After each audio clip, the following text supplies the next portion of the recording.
Winsora, thanks for the follow, man. I'll see you guys in a bit. Forgot I had the microphone turned on. I'm just finishing some setup, but we'll start in just 30 minutes, okay?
Yeah, more gaming. It's actually like easier for me because I use OBS to record the premium courses, so I just got like a lot of structured things in it. I just find it easier, and it's open source, so I like that. I used the Streamlabs for a bit, but I didn't like the fact that they were always asking to charge you for more to get extra options and things like that. And since I don't do like super fancy editing, I think it works fine.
I think I do have, like, I use Streamlabs, like when people subscribe or they like give a subscription or bits or anything, I do have the like animations, so I know that I am connected to like the basic features, because I did change the little subscription guy and all that stuff, but just like I don't use the software on my computer. I stream with OBS and I'm connected to that thing to get like the followers and things like that.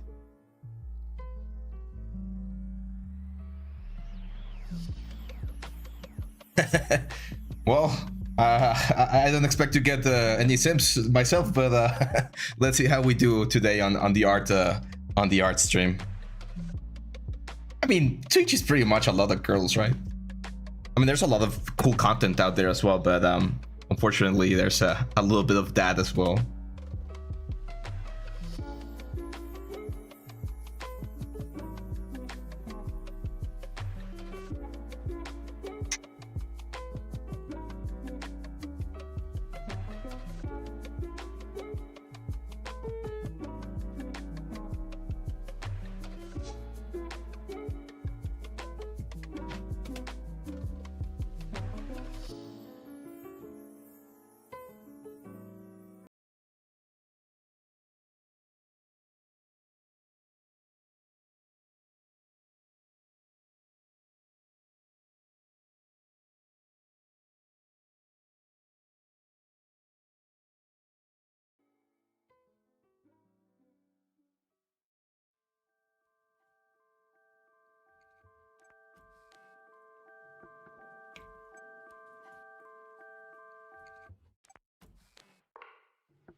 Oh, today we're not gonna be sculpting anything, more gaming. We are gonna be doing portfolio review. Yeah, so we're gonna be going over all of the portfolios that were submitted this month on our Discord channel, and I'm gonna be, well, giving tips, feedback, the things that are good, the things that are nice, and the things that are naughty. So, well, not that kind of naughty, but if there's some issues on the portfolio, I'm gonna point them out and hopefully give you guys some ideas on how to improve them so you get a better chance at landing your dream job.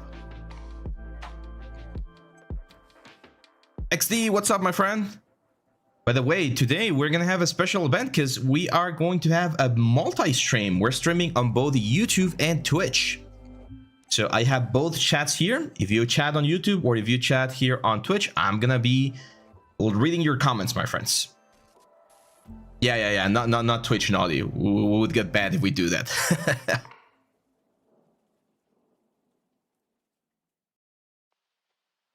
See, I was never a huge... I mean, I like the early days of Twitch, I guess. I'm a huge fan of D&D. You guys know that. So Critical Role, of course, was very fun to watch. And then there were a couple of streamers that I really liked. There was this game called... Well, it's Legends of Runeterra. Have you guys played that one? The League of Legends TCG, very cool. And when it launched, there was a streamer. I believe he's a Spanish. His name is Mogwai, I think. I'm not sure if he's Spanish or from Portugal or something like that. No, I'm pretty sure he's Spanish. And he would stream, and it was very fun to watch his streams. How's the music, by the way? Is the volume okay? It's on my headphones. It's a little bit loud, but let me know how it is on the stream. Razor, what's up, man? Welcome to the stream. Just finishing a couple of things that I need to get sorted out over here, and we'll start in just a second. Nilish Samantha on YouTube, what's up, man? Oh, nice. Nilish says that he has completed a couple of our courses there on Udemy. From the new ones or from the old ones, Nilish?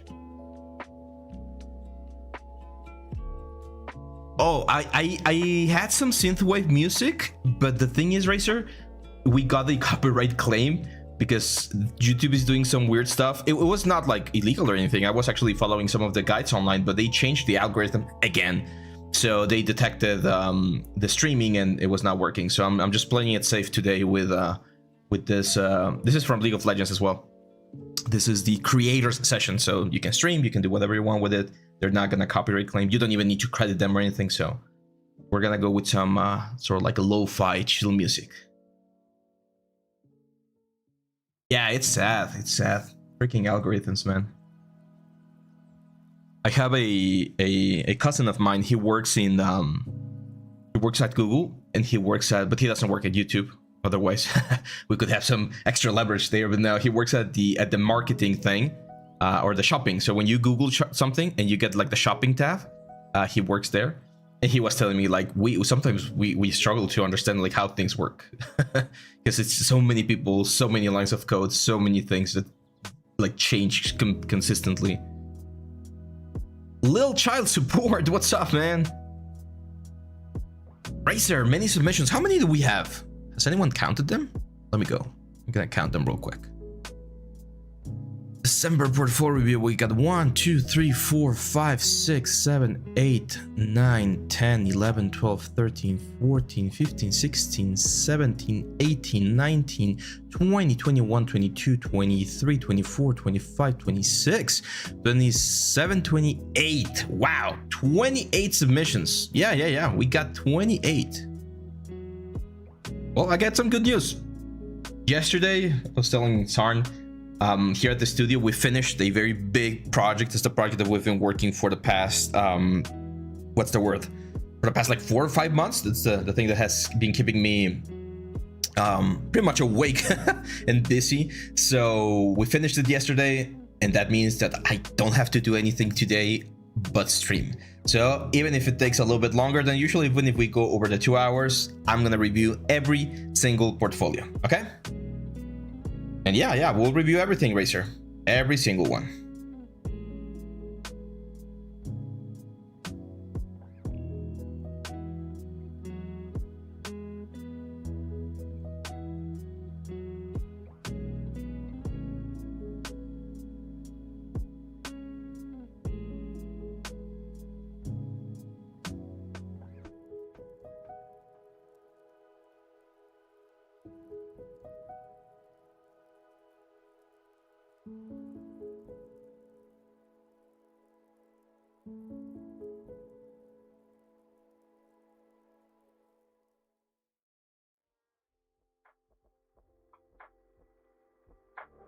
Nilesh says that he saw or that he took the ZBRUSH character part 1 and 2. That's the Thyros one. Yeah, that one's cool.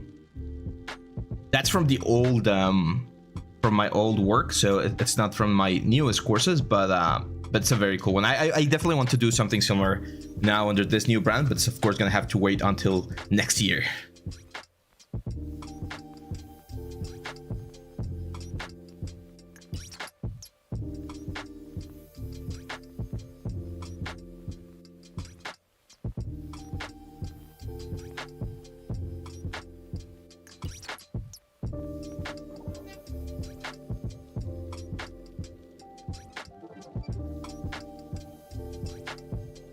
So everything seems to be in order. Okay, let's see. Twitch chat, let me know if everything is sounding good. And YouTube chat, please let me know if the music is okay or if it's too loud as well. I got the tablet ready. I got the system ready. There's one more thing I need to prepare. Everything seems to be almost ready.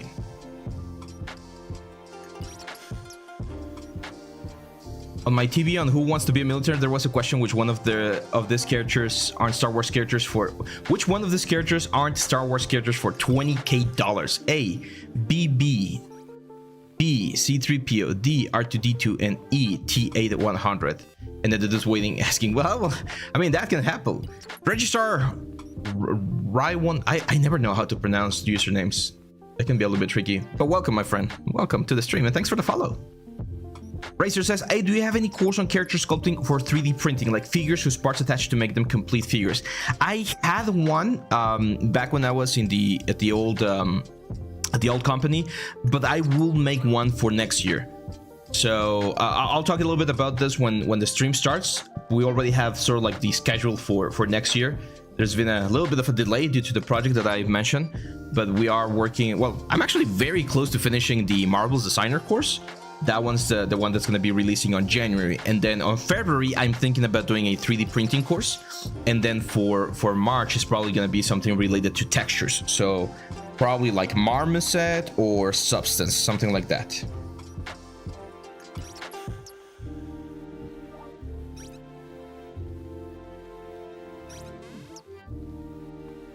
Yeah. I mean, to be honest, 3D printing, I normally divide 3D printing into two sections. One part is the sculpting section, like how good you are at sculpting stuff, and the other one's like the prototyping section. So it depends on how complex you want to make your figures, because making keys so that you 3D print and assemble them, it's not really that difficult. I could cover that in YouTube, and it's really not that complicated. However, like engineering, like that stuff that you say, like about complex joints, if you want figures to move and things like that, then yeah, that would be interesting. Nilesh asks, next to, did you left them? Yes, we parted ways amicably. There's no bad blood or anything, but the creative direction or the business decisions that we wanted were different. Like the objectives and the goals that we had were, well, we were not aligning on the same page. So that's why I departed. But I'm still very, very proud of all of the work that I did with them. Can you please do the setup quickly? We haven't seen your face yet. I'm here. What's up, guys? You're gonna see me in just a second. I'm just finishing a couple of extra things, but we're gonna be there, okay? Just a couple of extra minutes. Just give me, was it like 15 more minutes? So I need to go get a coffee real quick, and then I'll come back and we'll get ready. Sounds good? But I'm here.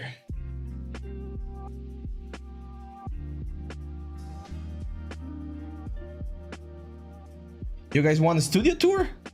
I'll do a studio tour on a short soon. It's really small, to be honest. It's really small. Well, the area where I am is small, and the area I'll explain. But yeah, we'll do a tour soon.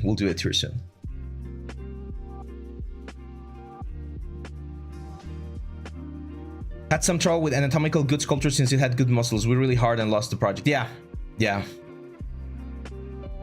Servus Abe, you were right. The Huion 16 Pro is amazing. Yeah, right? It's very, very cool. I've been using it like pretty much non-stop for the past couple of years. I think I got it early last year. So January 2021, I got my Huion. Wait, no, 2022.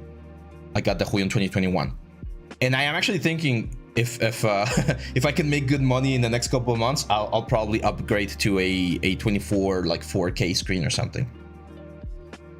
No, I don't have bad end figures. Okay, let's do a quick, just 5 minutes, okay, of a quick tour in some of my pieces here, because I need to get something ready for you guys.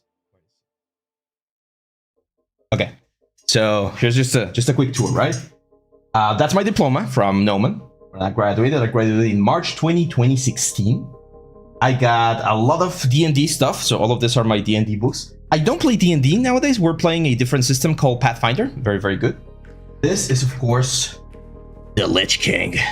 I got this figure back in the day when I was a huge WoW player, and I got the Lich King. My face is a little bit blurred because of the settings that I have on the camera, but it's a statue of the Lich King. And then these guys are the full collection. Well, not full collection. I'm actually missing Trinket, the bear, but it's the Vox Machina like a party from Critical Role. So I got like all the Funkos. What else? My art books are over here. So I got art books for Zelda, The Hobbit, God of War, ZBRUSH books, anatomy books, painting books. I guess this is one of my favorite ones.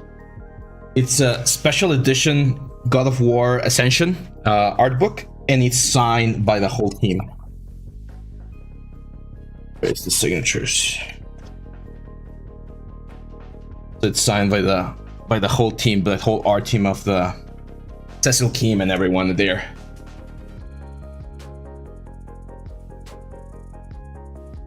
There we go. What's the point to keep toys in boxes? I didn't get it. No, I don't like keep all of them in boxes. I got this one right here. Nar from League of Legends. Probably when I used to play League of Legends. What books do you recommend for intermediate? Intermediate what? There's a lot of topics. There's a lot of topics for that sort of stuff. Make another full human anatomy classes that can be helped for male and female plus. Yes. We also want to do, or I also want to do a what's the word? A topology class. Topology, because I've seen some horrible topologies, and we're probably going to be seeing some bad topologies today on the portfolio, and I feel like that's a very weak area for a lot of people. Beshker, what's up? Hello, welcome. Yeah, that was when I was at Noman. I think this was like 2013. They did a presentation there, and they were offering it. It's like, hey, we're selling. I think it was like limited to 1,000 units or something like that, and it was like signed by the whole team. So that was pretty cool.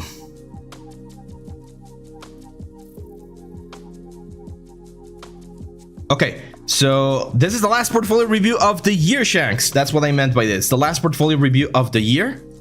We're gonna be closing the year with this portfolio review. We're still gonna have one more one more stream next week, but this is the last portfolio review. And next year, of course, we're gonna come back with portfolio review, but I want to change things a little bit. I feel like we've been doing a very similar style of portfolio review for the past couple of months, so I wanna try something a little bit different. Okay. Can you give tips on creating your own courses? Well, you need to be a master or really proficient at a specific topic. And once you got that, it's all about like recording, editing, planning your course, creating your own exercises. It's I'm not gonna say it's easy, but it's definitely doable. But I would say probably the best thing is being as clear as possible when talking, explaining things in the like easiest and most like approachable way, and having a very, very good mastery of the process. Oh, we're gonna get there, Vester. We're gonna get there. Okay, so let me go real quick, guys, for something to drink, because it's gonna be a long one. I need to get some water, and I need to prepare something as well for you, a little surprise.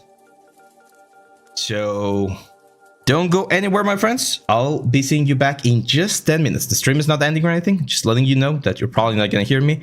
I'll be back in just a second.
Almost ready, guys. Almost ready.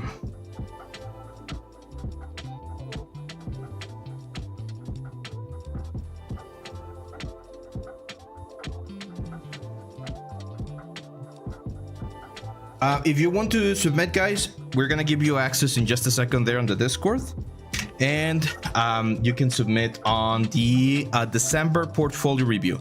Leave me a little message, send your link to your ArtStation or to wherever you're hosting your portfolio, and yeah, that's cool. So, and there, don't worry, Chase, I'm seeing yours. You made it, man. I might cut the line midway through the stream, depending on how many we get. But you still got some time to send the portfolios.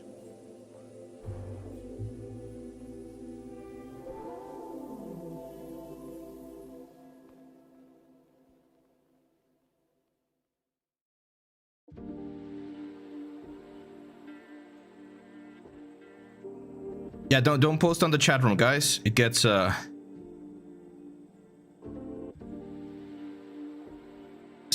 it gets a little bit busy over there sometimes. On the left side of your Discord, there's gonna be a channel that says portfolio review, and David also just linked it there on the chat room as well. Oh, because we're trying to avoid scammers, man. We got a huge influx of scammers earlier, so yeah, unfortunately we do have to have those sort of like safety measures for the Discord. There's a lot of like crypto bros and miners and things like that. Racer says, does topology matter for game assets, or can we just use n-gons and just triangulate in the end? It depends. If it's a flat surface, it really doesn't matter. But if it's gonna be what's the word? If it's gonna be animated and things like that, then you definitely need to have proper topology. I would say still, like if you wanna leave a good impression on recruiters and things like that, you definitely do wanna have proper topology all the time. All the time. There might be certain assets, for instance, like rocks and mountains and things like that. Doesn't matter. You triangulate everything. But if you're doing like a gun or a sword or things like that, then yeah, you definitely do need to have that.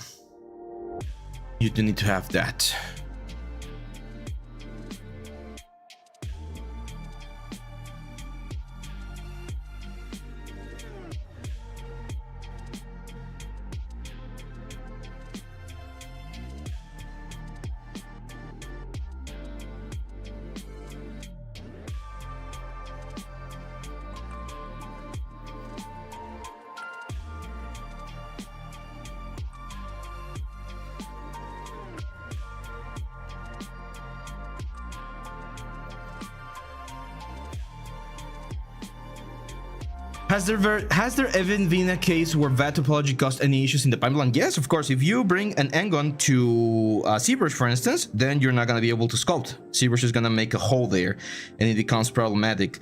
If you bring n-gons to an engine like Unity or Unreal, it might shade wrongly, so you might get some weird effects. Some tools might not work, for instance, if they detect a face that has more than 5 edges. So yeah, there's been a lot of cases where bad topology caused issues in the pipeline. I've had cases where we're working on a project and then something's breaking and we don't know what it is, and then we start investigating and oh, there you go, you have like non-manifold geometry or faces on top of faces. Like it's there's a lot of things. Slimmery, what's up? Thanks for the follow, man. Oh, we haven't set a goal here either. What's gonna be our goal for today, guys? On Twitch, we're at 628. Let's start a new goal. Let's try 640. 640 sounds like a good number. I mean, 650 would be amazing, but let's keep it achievable. So 640 followers is the goal for today. You guys remember when we started this year? We had like what, 50 followers or something like that? Like 5 or 6 months ago. So yeah. That's cool. Let's risk 650. Let's risk 650. Let's go. Let's go. I believe in 650. Oh. Ah, come on. Start a new goal. Ah, this thing is like bugging out.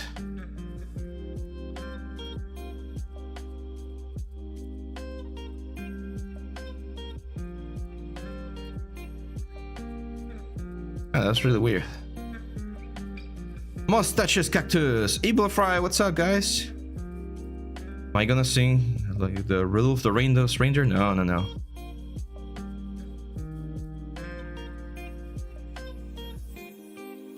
Not delete or start new goal. Please start. Oh, that's really weird. Okay. The goal is 650. I can't for some reason do it here on the Twitch panel, but that's our number, okay? It's, 650.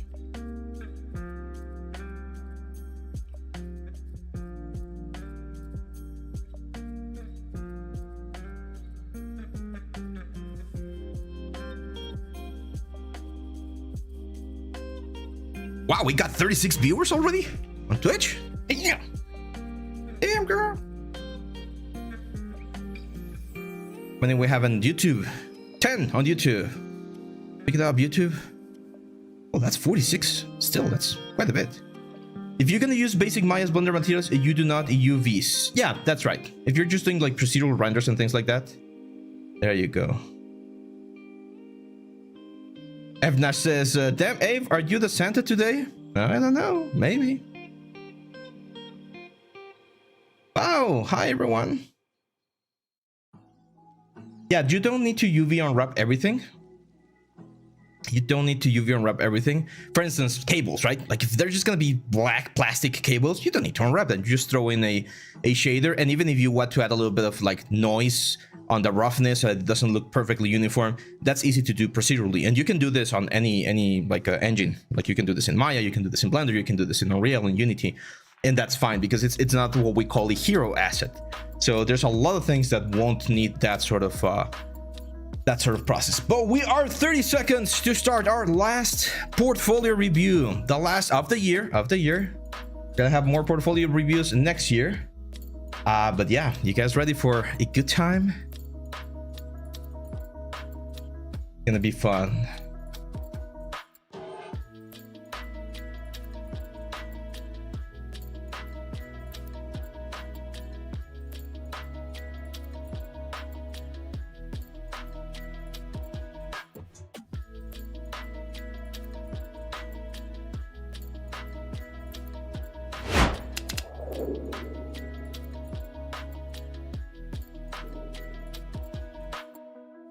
Well, what is up, guys? Hello and welcome to the last portfolio of the year. Merry Christmas, Dewey Trank, Aki Senpai, Smart Killer. What's up, guys?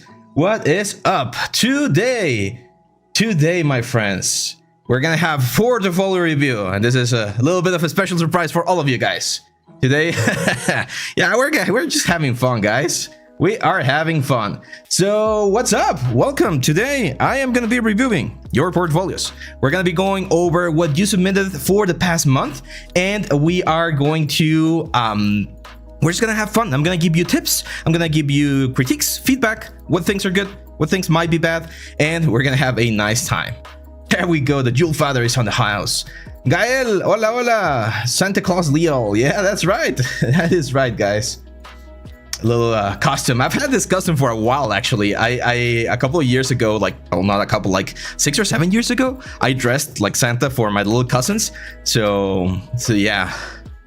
Now Aki is asking, will I get a gift? Actually, you will, guys. I got a special announcement before we start with the review. So again, to thank you guys for all of your support throughout this past couple of months, and to give you guys something that you might want to work on during the Christmas or the winter break, we got a special sale going on. We actually don't do sales.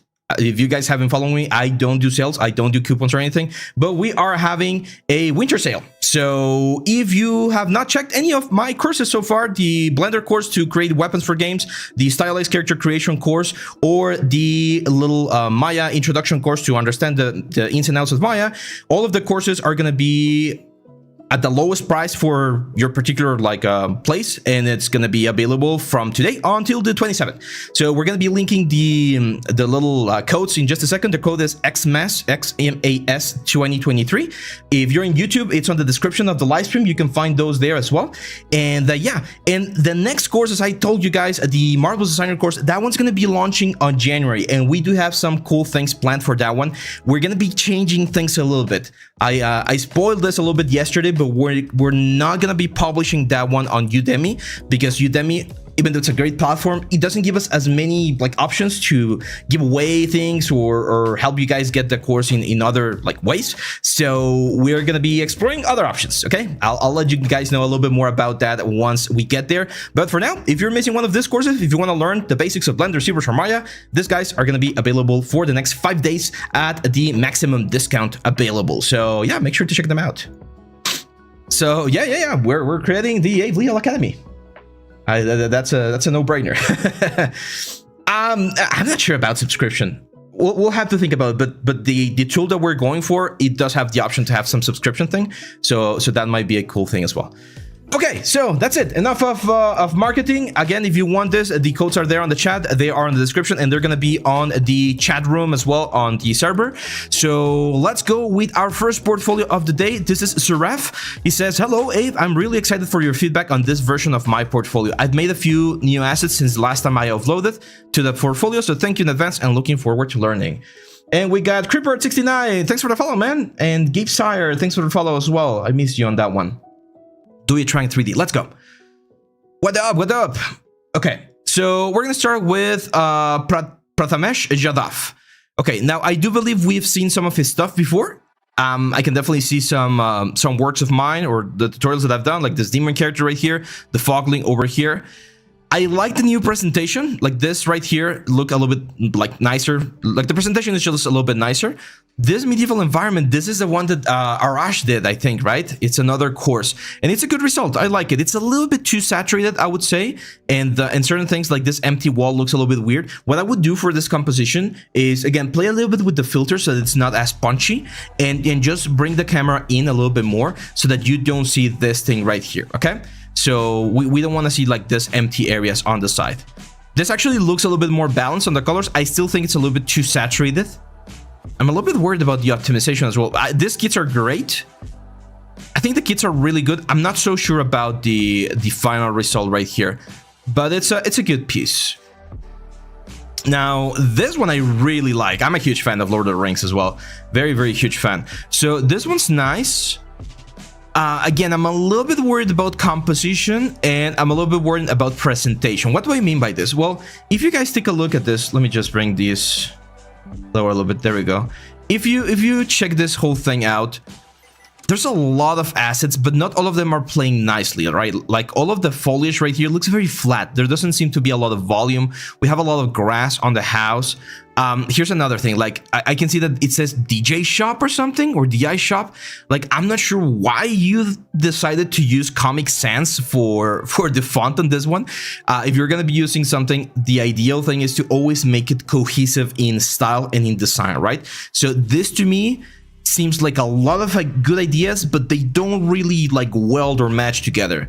You know, kind of like the Justice League movie. You know how there's been a lot of debate about which version is the best one. It's a lot of good ideas, but when you mix them together, not all of them flow very nicely. So you might want to be like, you might want to check which parts of these things are working and which ones are not really working. For instance, I don't think these metal bars right here are working either. I would just take them out, leave them as a single tunnel, and that's it. That like shop right there, I don't like it, so I would probably take that font out. And again, there's something about the foliage that I don't particularly like, so yeah, I would probably like change that as well. And then we got the axe. We got this dwarven axe, and this one's a good result. I think you optimize it properly. That's a good optimization. Could be further optimized if needed, but usually games nowadays, this is a good amount of polygons, so not that bad. But I'm gonna tell you something, Prathamesh. What I see here is that a lot of your work is out of tutorials. This is my tutorial. This is a tutorial I did. I've seen this tutorial around. This is another tutorial. I'm not sure about the Hobbit Man house, but there's a lot of pieces here that are made out of tutorials. Gotham, what's up, man? Welcome to the stream. And yeah, Santai's here. We're doing portfolio review. You got some good assets. So what I can tell is that you know the process, right? Like you know your modeling, you know your texturing, you know your rendering. Even this render is very clean. I like it. Now what you need to do is you need to show with a very strong piece, with a very like complete and professional piece, that you know how to apply all of the things that you've learned while making all of these assets. That would be my advice. And I'm going to talk about this a little bit later on the stream, about how you could set up your, what's the word? Well, how you could set up your goals for next year. You know, January is always a place to start new goals and just get a good head start on all of the things that we're going to be doing throughout the year. So I'm going to give you guys a little bit of a tip on how to plan for that. Let's now go with S to the Rod. So it says, hi, A, final year university student here. Would love for you to be brutally honest about my portfolio and help me trim it down. I know my main issue is there's not a lot of long duration projects made on my own initiative, but I hope to change that when I'm not busy with assignments. Let's take a look. Yeah, Roma, we got the discount for all of the courses. So if you're missing one of my new courses, the Maya, ZBRUSH, or Blender one, the Discord channel in YouTube and here in the stream chat, we got the discounts. Okay, so this is, what's his name? Leon from Burnout, United Kingdoms. First thing I see is, as you mentioned, there's a lot of things. We need to curate this. Remember, guys, that your portfolio is your presentation letter to the world. If a recruiter opens up your portfolio and they see a lot of shit, like a lot of things that's not good or that someone could do in like an hour, then they're gonna, it's not necessarily they're gonna think that you suck. It's just they're gonna think that you're not a mature artist yet because you have not developed the taste or the judgment, I would say is the right word. You have not developed the judgment to decide what is a good piece and what is a bad piece. So this cat right here, I love cute cats, like who doesn't, right? But this is not something that should be on your portfolio. This is something that's on your Instagram or your Twitter or something. You use this to get some likes and things like that, but not for a portfolio piece. So this one goes out. This kind of elements, the simple exercises, things that you are learning during a class, again, not ideal, okay? These are not, I would not recommend them to be here. Even this one right here, because I know this is a full character, and it probably, I'm gonna guess that you probably did this for a class at your school. Again, you know, like we know, you know, everyone knows that this is not up to the quality of the, what's the word, up to the quality of a portfolio. So if it's not up to the quality, you can share it, but you need to keep improving. It's not easy. Like I would say the point where I might start keeping some of your characters would be like this goblin right here, which is a little bit better. This story is definitely a little bit good. Like it's nicer. I understand, and you can show here. Oh, I mentioned we were gonna have some topology issues. I'm probably gonna take out the beard, guys. It's very uncomfortable. Just a minute, I'm gonna take it out. So the thing about having a lot of things, a lot of characters, and none of them being like up to industry standards, let's say, is that people are not gonna even look at them. Like I know this is again one of the old tutorials that I did, and you can check that this topology is way denser, but it's more uniform, right? Like the density of the topologies is more uniform. And I do remember in this course going for a very high polygon or a very high asset like character, but you don't need that same amount of topology here. You can see the difference between the what's the word, the garments of Thor, like Thor's shirt, and then the arms and the head. Like when you see a character, the uniformity of their topology should be another thing to consider. That one's is very, very important. Santa Claus face is reversed? What do you mean? Oh, reveal. Santa Claus reveal. Yeah, right. So yeah, let me take this out, guys. So otherwise it's gonna be a little bit difficult for me to concentrate for the next 3 hours and do the whole Santa thing. I'm gonna keep my little, the whole suit, this thing. I'm gonna keep the little hat though, or we're gonna stay on the Christmas spirit. There we go. Well, actually, first the headphones. First the headphones. Santa sus. There we go. Wow, much better. Okay, and I'm getting hair all over my keyboard.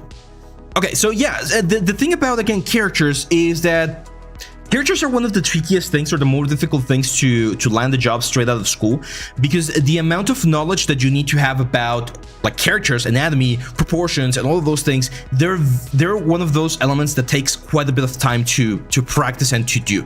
So So it's gonna be a little bit tricky. I'm not saying it can't be done, but my advice for you, my friend, would be try doing a full male character, a full female character, and a monster character. Those 3 characters at the top of your level, that's gonna give you a nicer effect. I'm gonna show you, I don't like doing this a lot, but I'm gonna show you one of the characters that I did for my portfolio when I graduated. It was this guy right here. And this was back in 2016. So 8 years ago. This was the quality that was expected of character artists back in 2016. This is not the quality that's expected anymore. So this is what I would see a very good student like deliver on their first like anatomy class.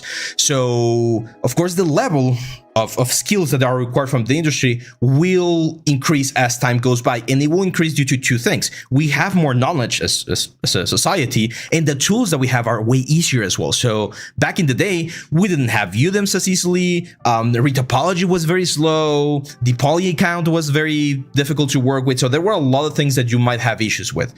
There's also that course right there, the ZBRUSH for character artists that Sarn is linking. That one could be a good idea to learn a little bit more about anatomy, proportions, and things like that, especially for stylized character like this goblins and this Thor right here. But yeah, that would be my best advice. Roma is saying, yes, from concept. That's very important. It's very, very important that you follow a concept that's not yours, okay? Because you need to make sure that you know how to properly like transfer or translate an idea from someone else. That's a very, very common thing, and thanks Roma for pointing it out, because it's a very common issue that I see students make. They say, oh, I'm gonna make my original character, or I have my original story. The thing with your original character or your original story, and I've made this mistake, is that once you're doing it, let's say I plan out like a very like super intense like shoulder path. Once I'm doing it, I can be lazy and be like, nah, he's just gonna have a simple shoulder path, and you just change it. You just like start removing things or making things easier for yourself because it's your character. So if you're following a concept, you don't have the option to do that. Wormy Poober, I tend to follow the methods in courses and attempt to make something new. Yeah, and that's another great way to do it. What I mean by that is, for instance, on the Oni character, right? Like we have a stylized character. Where is it? There we go. So if I look for stylized demon concept art, what you can do is you can look for a concept that's similar to the one that I do on the course, like, I don't know, like this one right here, and use the information from the course to do it. One big advice that I have for you guys is try never to do something that has already been done in 3D, because if you do something that has already been done, then the chances of you making it better than the original artist, it's very, very like slim. It's very difficult, especially if you're a student. So that's why I always suggest to go for a 2D concept art, so that you are sure that no one has ever done that particular character, like, I don't know, like this one right here. So you can use all of the information from a course, as Wormy Poo is saying, to get that done, okay? Cool. Let's go now with CG Art Mart. Hi Ave, I'm CG, a 3D artist passionate about stylized characters. I began 2 years ago with a 3D donut, and here I am wanting to grow and improve into a stylized character artist. Could you share tips to enhance my skills and eventually land opportunities in big companies? Of course. Let's take a look. Okay, first thing that I see, very flat renders. You need to improve on render. That will be my first advice, like just right out of the gate. Because if you guys see all of these elements, they look very bland, very like pastel looking, very flat. So it's very important that we try to make things look a little bit more punchy in our renders so that the presentation is better. Now, you mentioned that you want to be a stylized character, and I'm not seeing too many characters. So it's very important that you start working more on characters, okay? That will be like my first advice for you. You need to make sure to do more characters, more stylized characters. If you want to do this sort of characters like Genshin Impact and League of Legends and things like that, that's fine. But again, we need to do a lot of them, okay? As a character artist, you need to be doing at least like 2 characters a month. Of course, depending on the complexity of things, right? But it's very important to try to do as many characters as you can. This is good. I mean, the fact that you're studying anatomy, but there's a lot of plane issues on this one. You can see here on the side view, the neck,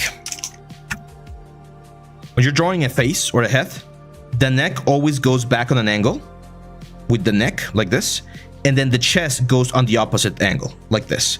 and then we have the abdomen, and then we have, this is exaggerated of course, but we get this sort of like S shape for the body, and that's very important. And you can see here that you were trying to bring the neck to the back part, but you did not bring the chest forward, so that makes him look very flat, very weird. So it's very, very important to learn about like gesture drawing, proportions, anatomy. I did a short recently. It got quite the impressions about how a lot of people don't want to do anatomy, but it's not that difficult. It is difficult. I'm not saying it's not. There are muscles that you need to what's the word, to remember, to study and everything, but it's not that complicated. I was telling a guy on the comments, if you learn the 150 original Pokemons, you can learn 60 muscles for your characters. So So yeah, it's important. For a character artist, you need anatomy. Now, in your case, CG Art Mart, another thing that's important is that you need to understand traditional anatomy before you break the rules. You guys have all seen Picasso, right? So if you know, Picasso used to be an amazing realism painter. Like really good. He had this like impressionist effect, and he was quite good at light, at composition, at what else, like anatomy, like all of the things that you would expect from an artist to have. And then he went bonkers and he started doing like this sort of stuff, right? But it's because he already knew how to do these things perfectly that he was able to jump into like more impressionist sort of things and this like modern art. So it's the famous quote, in order to break the rules, you need to know the rules, right? So you need to practice your anatomy, your normal anatomy first, and then you break those rules. Full characters, we need to see full characters. This Buzz Lightyear, that's cool, but he's a toy, right? So a lot of the assets, like the arms and everything, it's just hard surface modeling. It's not really character modeling with anatomy and proportions and all that stuff. So make sure to do that. Okay, so that was a CG Art Mart. Let's now go with this one, Beshker. I'm a 3D artist for Pixelated Milk, a small company in Poland. I've been following your 3D lessons for almost 2 years and have gone through a few of your courses on Udemy and YouTube. They are really helpful and get me really far. I found that I want to model as many things in 3D as possible, characters, props, and environments, but my goal is to be a character artist. I would like to ask you for your feedback on my work. Also, I will be very grateful for advice on how to present models. Let's check this out. Nice. I mean, you got a good idea, man. Like this one immediately like jumped to me. That's a very good composition. I would probably suggest using a little bit of color theory and making the background, in this case, if it's blue, the background needs to be orangey or like a pale orange sort of color, so that he pops a little bit more. You can go for like a clay sort of like element, and but this one's a really cool model. I'm not a huge fan of mechas. I'm not like a sci-fi guy myself, but this is really, really good, man. Very complex. Nice T-pose. Yeah, this is very nice. My only advice would probably be to add a couple of wireframe renders. I know here on this viewer we should be able to check the inspector. There we go. So wireframe. Oh, nice. This is very well optimized, man. Very well optimized. This is beautiful. All right, man. Oof. Amazing. I mean, I see a little bit of overlap there, but to be honest, that's the kind of stuff that you see on games every day, so it's not that big of a deal. Yeah, this is great, man. Like, this shows that you know how to model. And I can already see a little bit of a tendency here. I can see a lot of hard surface and a lot of environments. These environments are beautiful as well. They're very, very cool. Yeah, I love this. Nice. And see, guys, this is important. Powell here, he's showing all of these pieces, and he's being, of course, very honest to say that he did only the models. Someone else did the textures, and someone else did the scenes and the lights and everything. But when we see the portfolio, we just see the whole thing, like, right? Like, we're not analyzing only the polygons. It's impossible for our brain to only see, what's the word? Only see the models or the wireframe. A wireframe would be nice. Like, there we go. That's perfect. A clay render to see the models.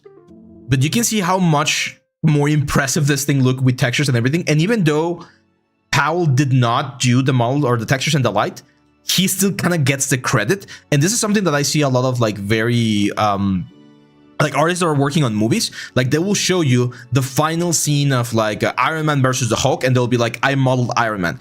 Yeah, but you did not animate and rake and everything, but we still get the idea that you're like a super pro artist because we see the full scene. So it's very, very important to do collaboration projects, like being able to see how all of the things that you do in context look. It really, really helps your portfolio. Even if it's a small Poland indie studio, as Paul was saying, that doesn't matter because it looks professional, and that's what we're looking for. Especially if you're recruiting someone, I want to see that there's professional experience because that tells me that they know how to work on a professional environment, which is a skill that a lot of people are missing. There's a lot of very good, very talented artists out there, but once you ask them to be on time, to deliver things cleanly, to do all of the things in such a way that they communicate effectively with the team, they can't do it. So even if you're the most amazing artist, if you don't know how to work in a team, it gets very difficult, okay? This one's a little bit better. Check my metal edgeware video on YouTube, Powell. It's one of the early ones, so just go down there. It's like a, I don't know how it's called, like amazing trick to have a great metal edgeware, because you're making here one super obvious mistake that I always like point to people, which is you're just dropping a metal edgeware and it's hitting every single edge uniformly. And objects in the real world, they will never be damaged in a sort of like uniform way. There's always going to be a different a different level of detail. Proportions are fine. I feel like she looks like nicely proportionate. I would love to see her face because faces are tricky to do as well. And this skirt looks a little bit stiff. I know due to this sort of like low poly game asset that might have been the goal, but it still looks a little bit too stiff. So I would probably change something if possible. But I think you're in a good position, man. One more thing that I would recommend is you need to decide what kind of character artist you want to be. I can guess that you want to be sort of like stylized character artist. That's fine. Again, do more stylized character artists. Like if this is the sort of stuff that you're going to be doing, we need to see more of this because you got some good sculpting here. Like this sort of like werewolf druid looks nice, but we need to see the full process. We need to see the UVs. We need to see the wireframe. I think we don't have the wireframe on this one, or do we? No, we don't have the wireframe, so we do need to see the wireframe on this one. I know she has UVs because of the textures, so make sure to include all of that information. Not here on the first picture, right? Because people don't really care. But recruiters, if they see something that looks cool like this one, and they go in and explore it a little bit more, they want to see that sort of those sort of elements. So yeah, that will be my advice for you, my friend. Hope that helps. It says, yeah, I'm seeing maybe the edgeware rule doesn't apply. No, I mean, I'm not sure what you mean by that. If you mean that there shouldn't be any edgeware, maybe we can keep it just clean, like no need for edgeware. But I've seen games like Bastion and League of Legends where they do add the metal edgeware and it looks very nice. Even World of Warcraft does this. But again, if you see it uniformly in every single piece, that's the kind of stuff where it's like, you could just break it down a little bit, or just if you want to have it on the whole piece, that's fine, but not in all of the pieces, right? And on this particular one, every single piece of the character had the exact same amount of metal edgeware. Let's see. Did I miss anything? Could you talk more about the color theory one? Yeah, of course, Creeper. So, just a quick thing about color theory. Color theory is this sort of like psychological thing that we apply to color. There are rules like complementary colors, triads, monochrome colors, or so like colors that are closer to each other. But the general rule of thumb is this. It's very simple. You grab a single or a simple element. Like if your character is red, you probably want your background to be a very pale green. Why? Because red and green are complementary, meaning that they will show the most contrast between each other. You don't always need to do this. Like if you do red and then a very light gray, for instance, it's gonna work just fine. But if you want to add that little extra punch, that's what you do. This is what I did on this one right here. Because Santa is very red, the axe is very red, the demon is very red. Therefore, the little banner right here is gonna be a little bit green, just to make it pop a little bit more. If you do a different color, then things might not look great. And this again are the kind of rules that it's good to know so that later on you can break them a little bit. If you are curious or if you are hesitant, just going for this sort of like dark blue color is always very good.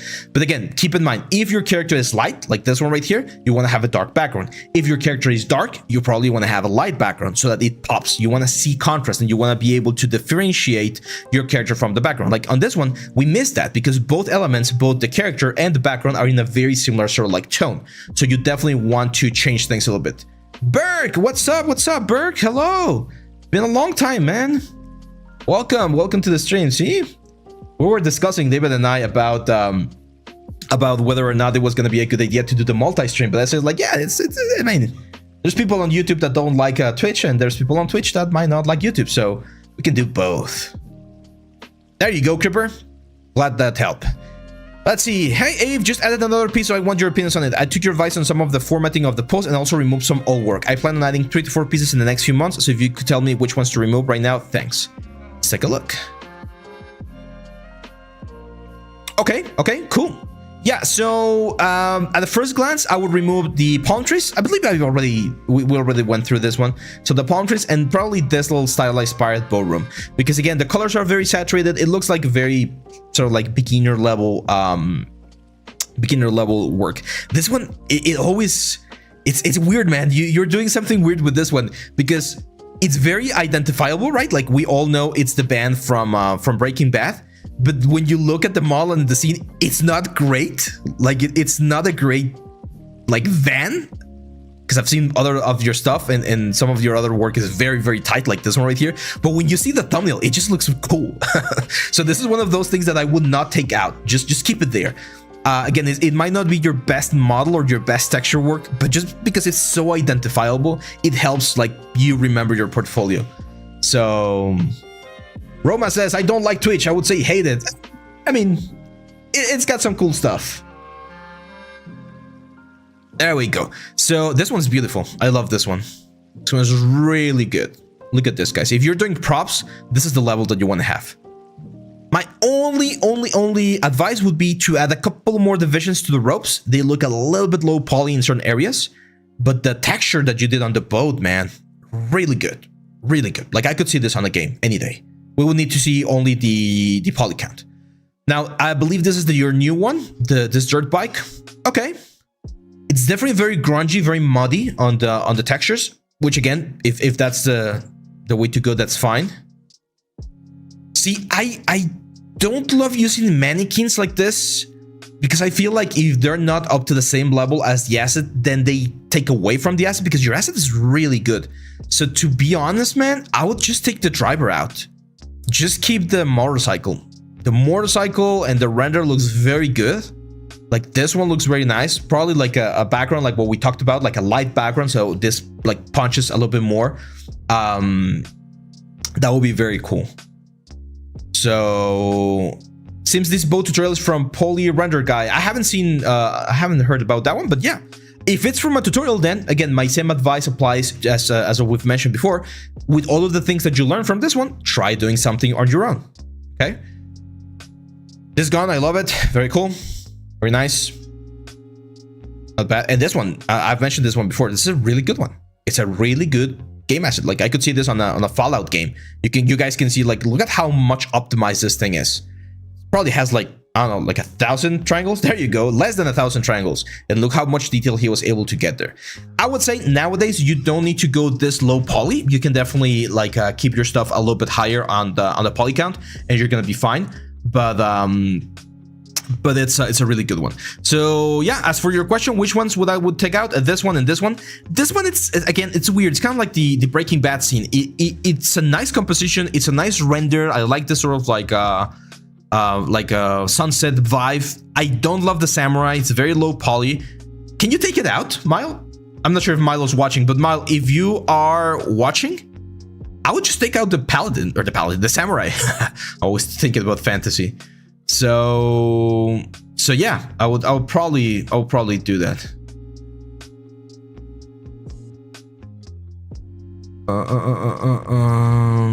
Yeah, cool. Okay, so yeah, that will be my advice, man. Take this one out, remove the samurai, just keep the environment because the environment is very pretty, very nice. Even though it's a relatively simple one because it's a lot of like assets. Like I'm guessing you did not do all of the grass and the trees. You probably use just assets, which is fine. Foliage is usually something that we do that way. But yeah. Shadow Ping, you can upload your stuff on the Discord channel. There's going to be a channel on the left that says December Portfolio Review. Drop a link and a little message there. There we go. Cool. Let's go to the next one. This is Vision N Akil. Says, hi Ave, I'm Akil. First of all, I'm a big fan of all your works and tutorials and classes. Really great job, man. Keep doing it. I'm a lighting artist, but would love to learn and be as an environment artist. I started with your beginner's modeling course, really great, but could you give me some tips as or a roadmap to be an environment artist? It will be more helpful to make a study plan. As a lighting artist, there are my personal works, but looking for more good opportunities to work. Could you share some tips for improving my workflow in lighting also? I'm for focusing on level lighting. Okay, let's take a look. And I'm gonna give you guys a tip that's gonna apply to everyone. You have a really good understanding of light, I would say. Like, I'm not sure I can give you a lot of pointers because from these 4 pieces that I'm showing right here, we get a very cool effect. So this one right here, I would just say it's a little bit too yellow. I would probably desaturate the light a little bit more, but the light composition, that's fine. This is something that we could find on a cinematic shot or something. Probably an extra rim light on this side might be good because it's getting a little bit dark. Then this one is really good. Again, this is definitely something that I could see in cinematics. And this thing that you're doing, this is what like departments are looking when they're looking for lighting artists. They want to see how you approach the same scene in different lighting scenarios. So this is great, man. This is a great exercise. I remember back when I was a student, there was a girl that got a job at Pixar, and one of her portfolio pieces, it was just a desk with like a skull and a flower and like a glass, and she lit that scene in like 5 different ways. And that's what caught Pixar's attention, and that's how they got her. I don't remember her name, but that was a good one. This one's really good as well. I love it. Oh, very, very moody, very cinematic. I usually like to add a very soft like a rim light on this side. Maybe like a door is open and there's like a TV on the other side, or like a hallway lamp or something, just because otherwise things become very, very dark. And I mean, that could be the direction, of course, but I always like to... I've learned not to do things as dark as I used to do it. And yeah, these are very, very nice works. And again, here's the thing. And I'm not trying to like demerit what Akil is doing here. But I'm not sure if you did... No, there you go. So look at this. He is very honest, which is great. He says that all of the assets are from the marketplace. But when you see this, you're not thinking, oh, which assets did Akil do and which ones did he buy or whatever. You're just seeing a very nice piece. So even though it's a portfolio piece that he didn't completely do from scratch, people are still going to get a good impression. People are going to see this and they're going to like what they're looking at. So that's important. There we go. So yeah, this is cool. The car is cool.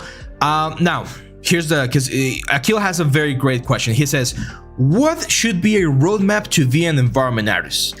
I'm gonna give you guys the roadmap to be any type of artist, and we've already explored this before. You guys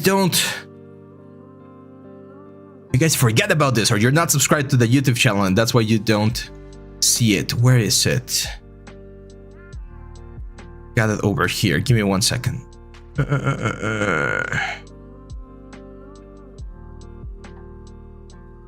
Where is it? It's the how to pick a project sheet. How to pick, there we go. Amir says, I think all pro artists need to create a tutorial on YouTube channel. I mean, I'm gonna put on my I'm not sure if I told you guys, I'm not sure if I told you this before, guys, but in the industry, it's very common to suffer from imposter syndrome, to feel like you're not good enough and stuff like that. I struggle with that every single day. But then, thanks to you, especially all of you guys that tell me, oh, I love how you teach, I love how you do this, I've come to realize, like, I'm actually good at like this. I'm actually good at explaining. I'm actually good at teaching people. So I don't think every pro artist can be a teacher, because it requires a certain amount of skills that not everyone has. I would say everyone should give it a shot because it's a very fun and it's a very fulfilling career as well. But it requires a different type of stuff.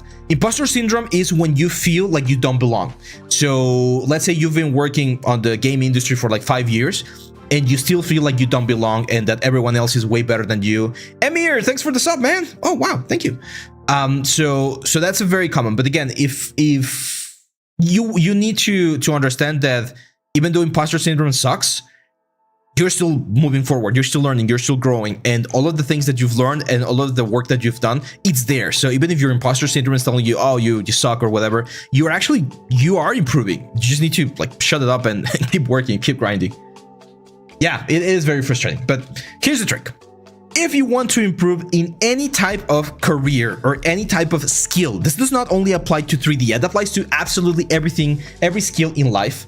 You're gonna do this. You're gonna pick a project. And what are you gonna do? You're gonna start right here and you're gonna say, what do you want? I want to learn something. There we go. I want to learn something. I want to create a portfolio piece, or do I want to have fun? Those, I would say, are the three main things that you normally get when you are doing a project. If you want to learn something, you're gonna pick whatever skill, and you're gonna first pick a simple concept to understand and learn. You're gonna have a goal in mind. For instance, let's say I want to do a sort of like avatar effect where a character does a kick and there's like a flame trail going around it. If I do that as my initial project, I'm gonna fail. Most probably I'm gonna fail. But if I like divide that into multiple pieces, I can be like, okay, first I need to learn how to do fire. If I do that, okay, now I need to learn how to do a fireball. Okay, I got those two concepts, perfect. Now I can jump into the final concept, which is how to do a amazing fire effect. So if you're gonna learn something, just choose a skill or an area, set the time for learning, and pick a level of project. If it's gonna be a portfolio piece, you need to pick an area of focus and just keep going. This thing right here, by the way, is available on the resources. So if you want to download it, print it out, or whatever, just use it. This is my workflow on how to learn anything. And again, this goes to anything. Do you want to learn about woodworking? Do you want to learn about like traditional sculpting? Do you want to learn about cosplay? Like if you want to do whatever, this is a great way to do it. Just like break it down into specific projects depending on what you're looking for. Yes, the image is available on the Discord. If you go to the resources and you go to the Google Drive folder, it's gonna be there. It's gonna be right there. Alpha Omega says, I think at some point, yeah, you totally just ignore it. And that's something that you also get with age. You just don't give a fuck anymore, right? So even if people are telling you, oh, you suck, don't listen to this guy, because I gotten those comments on YouTube and the socials. I'm just like, I don't care, man. I'm just gonna keep doing it. You wanna like shut me up, do your own stuff and beat me. But right now I'm just gonna keep doing it. So let's go with the next one. We go SK God. Now it's getting hot over here.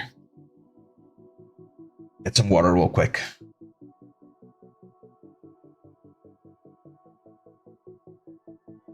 Aki Senpai says it's already on my wall. It has some nice resolution, so you can print it out very nicely. Okay.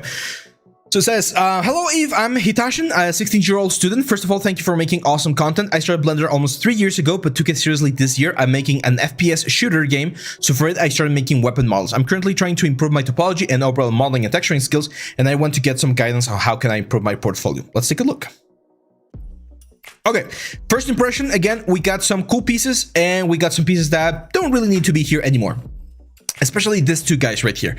Why do they not need to be here? Because you already proved with this ones right here that you know how to do hard surface modeling.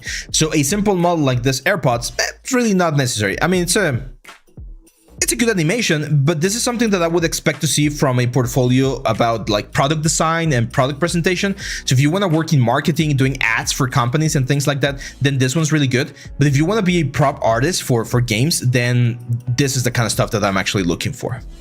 This one looks good. Again, you're making the same mistake on the textures, on the metal edgeware. I can already see it here on the elements where the metal edgeware is very uniform. You can see there on the vase color. I would probably add a little bit more variation on this sort of like sand paint because it looks very, very uniform.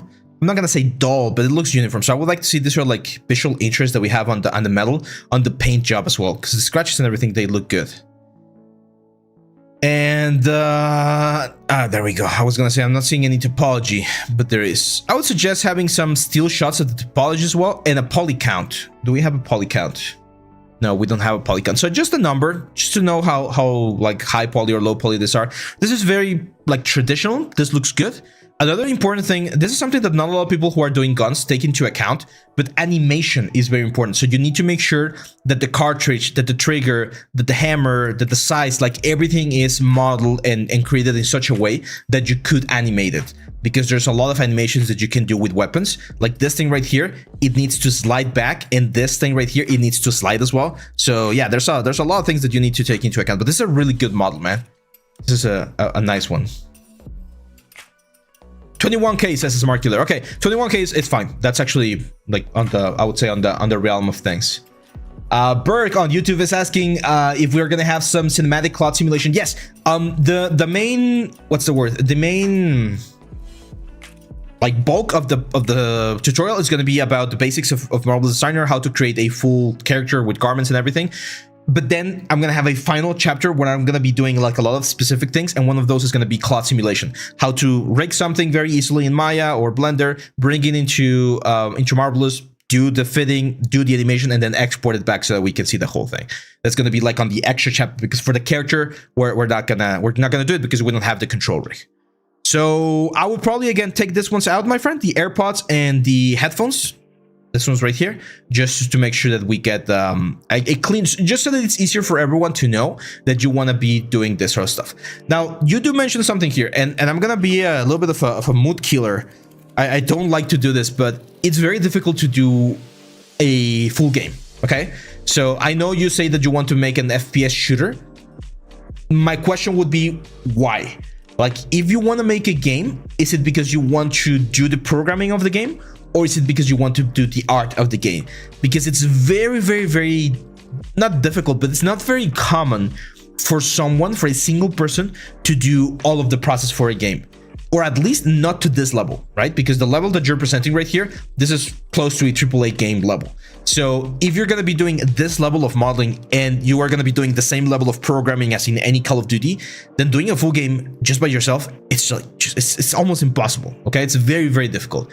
So my advice is always scale things down. If you want to do a game like a shooter, ask yourself, why do I want to do the shooter? Do I want to model the guns and do all of the sound design, all of the programming and things like that? Well, then maybe art's not really the thing that you want to do. If it's because of the assets, my best advice is look for someone who wants to do the programming and do a teamwork. They will do the programming, you will do the art, and at the end, both of you will have a very, very good project that would have been impossible to do by yourselves. Oh, thanks, Burke. I'm just trying my best. That's what I do. Pradman says, thanks for the review. I just want to ask if you can review my other two assets like the gun. Other stuff you mentioned to remove it. It's which one was it, man? I'll go back to yours in just a second, okay? Or you mean this one? Yeah, I mean, the assets are good, man. Like, the models are good. Again, I would like to see some topology on this one. Some maps to see the bakes as well. The fact that you did it in Blender, that's very cool. Yeah, your assets are good. And here's the other thing, man. Unfortunately, there's a lot of people out there that want to do guns. So there's thousands and thousands of artists that are doing guns.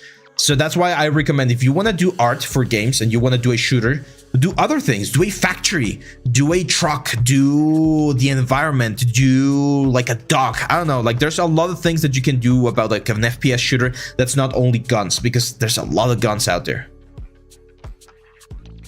yeah, Aki, I was the exact same as you. Like when I was starting 3D, I also thought that I could do everything by myself. And you, as you get older, you also realize the more you know, or the more you grow, the more you realize how much more you don't know. So it's very important to have a team, to look for people who have similar goals to you, because that's gonna get you closer to your goal. Friends, okay, we got a lot of new submissions, like 8 more. I'm gonna keep going, guys. I'm gonna keep going, but I need your support. So if you're not following, unsub or subscribe to the YouTube channel, it could really help us to get out there so that we can keep the stream going. I think our goal today is 650, right? How are we there? We're close. Are we close? We're like 642, I think. Okay, so this one is Renzo Sem. Let me check if there's a message. Hi, Ev, I'm Emmanuel, and I'm going to study the pipeline for character creation as self-taught, okay? I would love to receive a portfolio review and especially a personal opinion from a professional in the field. I thank you for these opportunities that you offer. You're welcome, man. First impression, we got some cool projects. I really like some of the characters that I'm seeing, but we need to clean a couple of stuff up. So, for instance, this, like, Strange Animals, you understand it's a cool little series that you have right here, but again, this is more for like Instagram and things like that, not really for a portfolio. I would recommend going for this type of light for all of them. Like this one looks very dull, like there's not a lot of contrast, there's not a lot of brightness on your lights. Same for this one, looks like they're in the shadow, and that usually gives us a sort of like boring effect. Also, careful with this line over here. This is a very common mistake that I see people make when they're using infinite backgrounds. Infinite backgrounds are a great way to get a very simple environment going without too much of a hassle, but it's very, very important, guys, when you're doing an infinite background, that you bevel this edge right here. Okay, bevel it and give it some divisions like that, and of course shade smooth. That way there's not going to be a shadow on the back. It's very, very, very important that we always keep a sort of like soft effect. What I do nowadays is I have a bunch of scenes with this sort of like setup, and I just like import the file right there, and I don't have to do it from scratch. But you saw there, it's just like 2 seconds, and you get something that's gonna get rid of that line right there. That, like this one looks a little bit nicer. Great work on the anatomy here. Like the stylized anatomy looks quite nice, but then you cover everything up with the hoodie. So you need to show some shots without the hoodie so that we can appreciate all that like stylized anatomy that you did. Otherwise, it's a lot of wasted effort. Like usually, if you're in the production and the character is never gonna take out the hoodie or the like the sweatshirt, then you don't even model the anatomy. You just do blocks. The proportions are very nice though. Again, I feel like the hands could be or to have a little bit more work, but everything else looks nice. Now this one I really like. Again, I like your sort of like stylized approach to things. Looks very similar to the stylized approach that I did for the Oni course. Again, it's on sale if you guys want to check it out. So this one right here, it's very, very cool, but I do feel like this right here, I am not a huge fan of the color scheme that you chose. I'm not sure if you chose a specific like this is specific colors due to some sort of like mythology or something, but I felt like the character looked very, very cool on the sculpt, and the colors, they're way too, for me, they're way too colorful. Way too colorful. I like that you rigged it. That's cool. That shows that the character deforms well. I could definitely see this in a sort of like indie game. That's great. Your topology seems to be on point. Like you are looping around some of the muscles and things like that. So that's a good thing. But other than that, yeah, I would just change the colors. Now, I did very recently a session on the hand painted textures. I think that one would be another one that could benefit quite a bit from hand painted textures. Proportions on this one, the arms are way too long. Way too long. He looks very like long. Model wise, it looks fine. Topology wise, it's very dense on the ropes, which is understandable because it's ropes. You could bake those down though. That's an option. And again, textures. I think textures is one of the things that you might wanna like work a little bit more on, Renzo. And I know that you mentioned that you are self-taught, which is really impressive. Yeah, again, this one probably Instagram. Rework jacks. Yeah, textures. I would say right now your learning path should be focused on textures because you get a good idea of modeling and sculpting. It's textures now that need a little bit more work. Also careful here with the topology. That one's it's a little bit messy over there. Cool. Let me just check my messages real quick, guys. Trying to make sure that. Because I was mentioning that the big project that we've been working on has launched. Well, it's going to be launching today, literally. So I'm just going to make sure that everything is working nicely. Cool. Let's go to the next one. Ryan says, hi, my name is Ryan and I have submitted my portfolio a couple of months ago. I followed your advice to remove some of my work and I would like to hear your feedback regarding my work. Thank you for this content. And what's another word? And advices you're giving to all the artists. Cool. Yeah, I remember this one because I remember the Street Fighter cabinet that was looking very, very nice. Ryan Del Moro, 3D artist. Nice. Yeah, this is great, man. Look at this. Look at the edgeware. That's what I meant. If you guys were wondering what the hell is Abraham talking about edgeware, this gun has metal edgeware, but it's not everywhere. It's only on certain parts. Certain parts like this part right here will have a lot of edgeware, but there will be other parts where you're not gonna have too much edgeware, and that makes it look a little bit more real. That's the whole thing about doing like proper textures, like making sure that when you are presenting a project, it looks the best possible way. Okay, and it just takes one extra layer. Again, I got the video on the YouTube channel. If you guys want to check it out, very nice optimization. Topology could be improved, like this one right here. That's a very dense little bolt, and you don't really need too much topology on that bolt. That could easily be baked down if needed to optimize even further, because that's a very like low poly effect.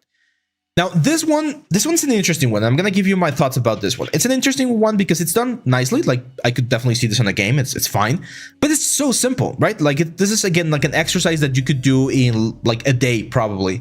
Hey, Woodcube, thanks for the follow, man. So this is an exercise that you can do in just one day, and I'm usually against things like that because it just shows that you're more focused on quantity over quality, right? I was showing you guys yesterday on the Discord the mask that I'm working on, the Plague Doctor's mask for the Marvelous course, and I showed like the comparison 2 hours of work and 12 hours of work, and you can see it's night and day. So in this particular case, there's not much you could add to this like block of cement or this like a concrete barrier, but what you could do instead is do 2 or 3 variations of this one. So a new one, a damaged one, and a very damaged one, and that way you are not only creating a relatively simple asset, you're actually creating a kit that you could get into a game and just like duplicate or instance a couple times and get something that looks a little bit better. My advice for you, Ryan, is I believe you are quite comfortable with the pipeline from what I can see here with your work. So you need to start doing complex shit, okay? Let's stop with the simple assets. Pick a project. Again, use this one right here. Pick a project, but you need to go to level 3 right now. Pick a hardcore project so that you can show that you know every single step of the way, okay? Hope that works, my friend. Prathamesh, did I miss your guns or did I see them? I'm pretty sure I saw them. Let me know if I missed one and I'll go back. But let's keep going. Evgeny Sviridov. Hello, Eve. Hello, friends. My name is Evgeny and I'm here. Oh, is it Evgeny or like Eugene? Found your videos on YouTube. There's a lot of useful information that I can use in my future work. Thank you for that. And I'm trying to become a 3D character artist. Let's go. Nice. Cool. So what I see here is I see range, which is good. We see some realistic aliens, we see some cartoon aliens, some cartoon demons, some very cartoon undead right here, this other alien, and then we see this realistic one, the Adeptus Astartes. This one's very cool, man. I'm not a huge fan of Warhammer, but I think you did a really nice job on the proportions of the face. And even the mech suit looks very, very cool. However, I do think that one of the elements that we need to improve on are the textures. I very recently did a series on YouTube. If you haven't seen it, you might want to check it out, where I show how to do skin in Substance Painter, and I feel like that could definitely help because this one looks very fakey, very plastic. It kind of looks like a toy. So I would try to go over there. Yeah, because you do have a lot of characters. Now, another thing that I'm seeing here, and this is very common. I'm gonna warn against this to anyone watching the stream right now and the video. You always want to show that you can do a complete character, okay? Right now, this is a complete character, but it's an old work, and I see a lot of busts. This is another complete character, but again, a little bit of an old work for you, so 11 months ago. So there's a lot of busts. If you're just doing this for 3D printing, if you're gonna be like a 3D printing guy that sells the STLs and stuff like that, that's fine. But especially this or like level right here, I want to see if you can translate this level to a complete character. We want to see UVs, we want to see topology. That's the sort of stuff that you're looking for in a portfolio. Because unless I'm doing a game where everyone's just like a floating head and shoulders, there's not going to be much you're going to be able to help with in the pipeline, right? So you need to show that you can do the full body of the character.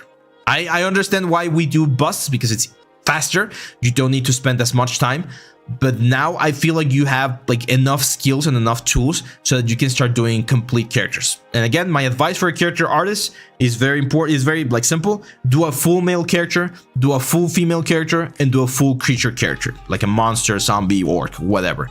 That way you can show that you have range and you can do multiple types of character. There's gonna be a new Warhammer game? You mean like tabletop or oh yeah, I think I saw it.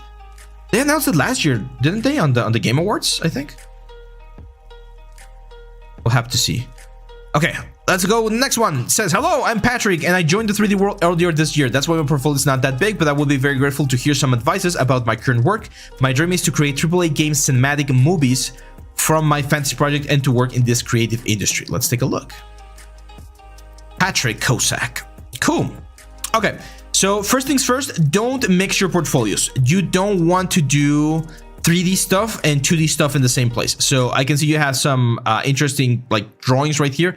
Battle for the Dragon Soul. I'm guessing this is your project, which is quite nice. Looks very, it's kind of like a mix of anime and fantasy, I guess, which is, it's fun. A boss fight. Oh, you did the boss fight. Nice. Okay. Let's take a look at the video.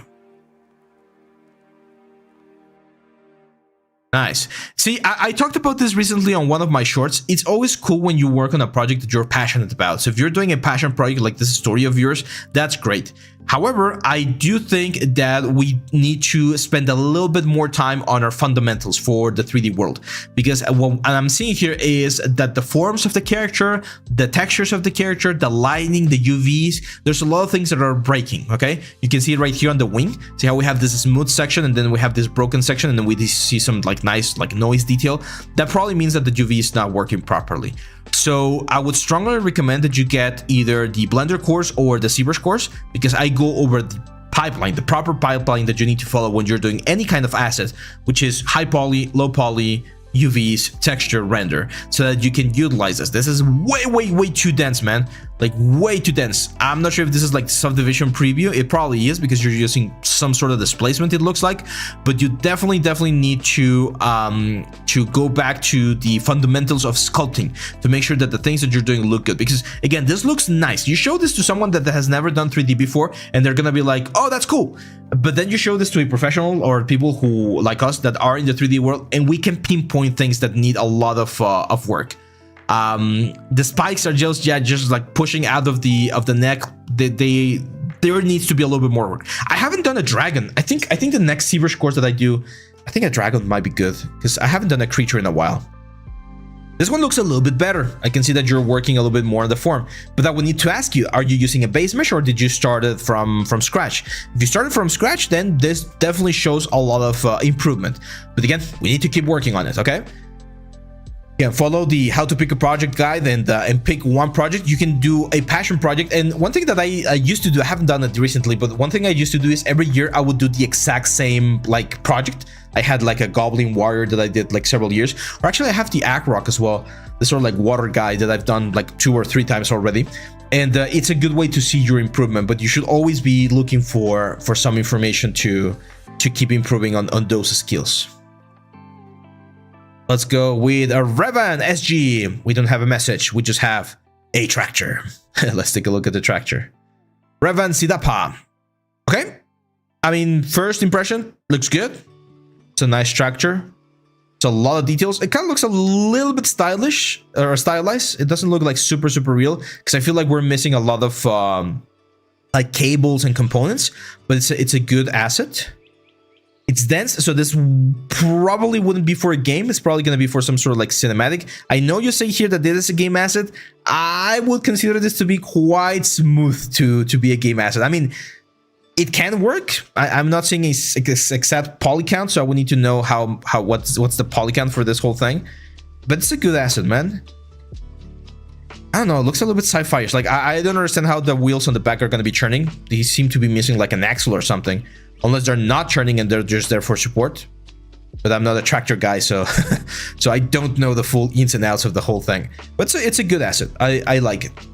You did not link the rest of the portfolio, but I'm still gonna sneak and see if there's some more. No, there's not more. Okay, this is a great presentation. That's a great thumbnail. I like it. Very clean. Shows what softwares you're using, a little bit of a wireframe and a little bit of the thing. So it makes people want to click and see more of the asset. What do you need, Revan? You need more work. You need 5, 4, 6 pieces, as many pieces as you can with that amount of effect. Topi says it needs more dirt. Yeah, it could use a little bit more dirt. But then sometimes I feel like people abuse the dirt and they abuse the amount of like damage and things that the thing. Give me 1 second.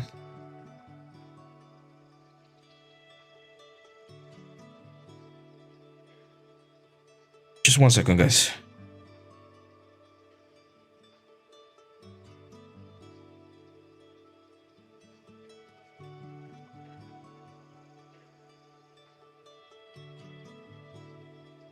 Telling you guys that I'm because this project that we just finished yesterday, it's on a city on the center of Mexico. It's in Orizaba. It's very far away. And I need to coordinate everything. There we go. Wormy says, I'm waiting for Substance Painter 2024 to come out so I can buy it on Steam. I'm not sure when it's gonna come out on Steam. I'm subscribed to the indie license, so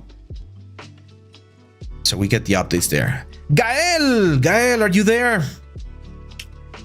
I saw your portfolio a couple of days ago. Very cool. Okay, let's go with the sorcerers first. I think you did an amazing job on the face. The face looks really nice. I like it. I really like it. The proportions, the softness, everything looks very feminine, looks very nice. The hair looks very cool as well. However, I do feel like her body looks a little bit blocky. Okay, so especially on the shoulder area, we got a couple of elements that like this shoulder area, I'm worried about how she would like push it up, because you can see that this thing is bolted to the armor. So unless this is like plastic and she can bend it that way, it doesn't make sense for this thing to be bolted there, because then she can't raise her arm. So those are like sort of like design things that you need to take into consideration when you do this sort of stuff. This is fine. You did a lot of maps and items. Like, this is a very high quality asset. This is not like super optimized, but it's a good one. Like, I could see this on you know, like sort of like the Netflix series, like animated series and things like that, like Miraculous, I think it's called.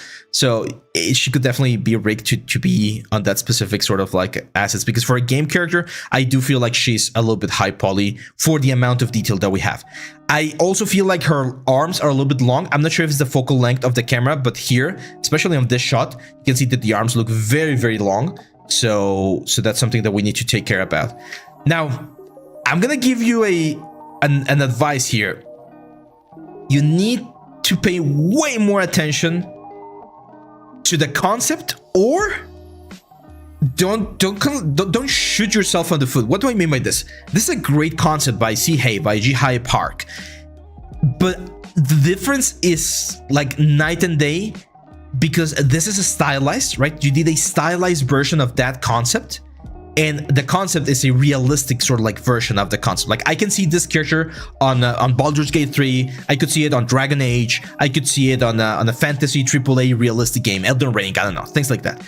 And this one, it's more like an Overwatch character, more like a League of Legends character, more like that sort of character, like a Fortnite character. So if the artistic decision that you made of taking this concept and stylizing it was the main goal of the project, my advice would be to not include the concept, and on the information on the description say based on a concept by, because there were a lot of changes.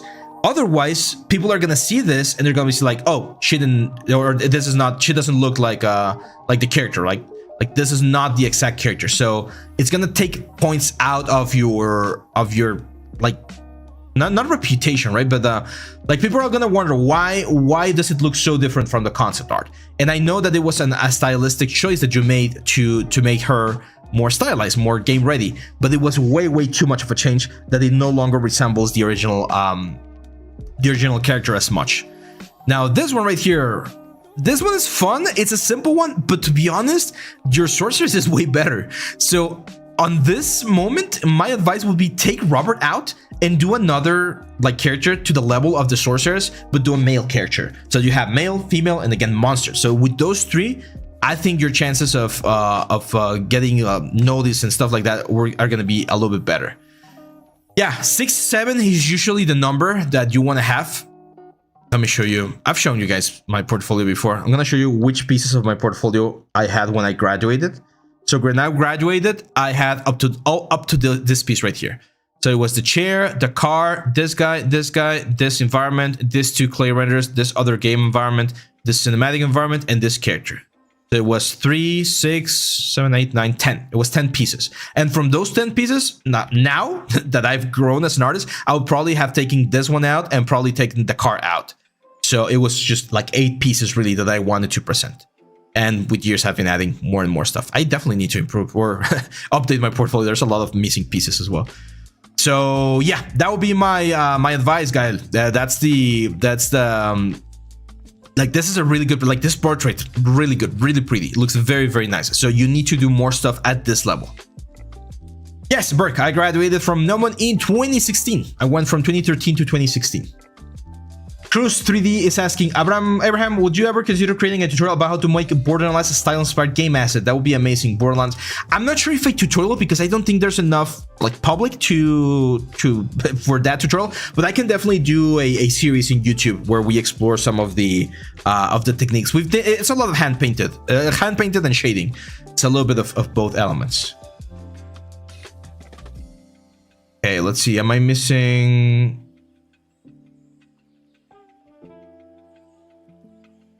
Let's allow that one.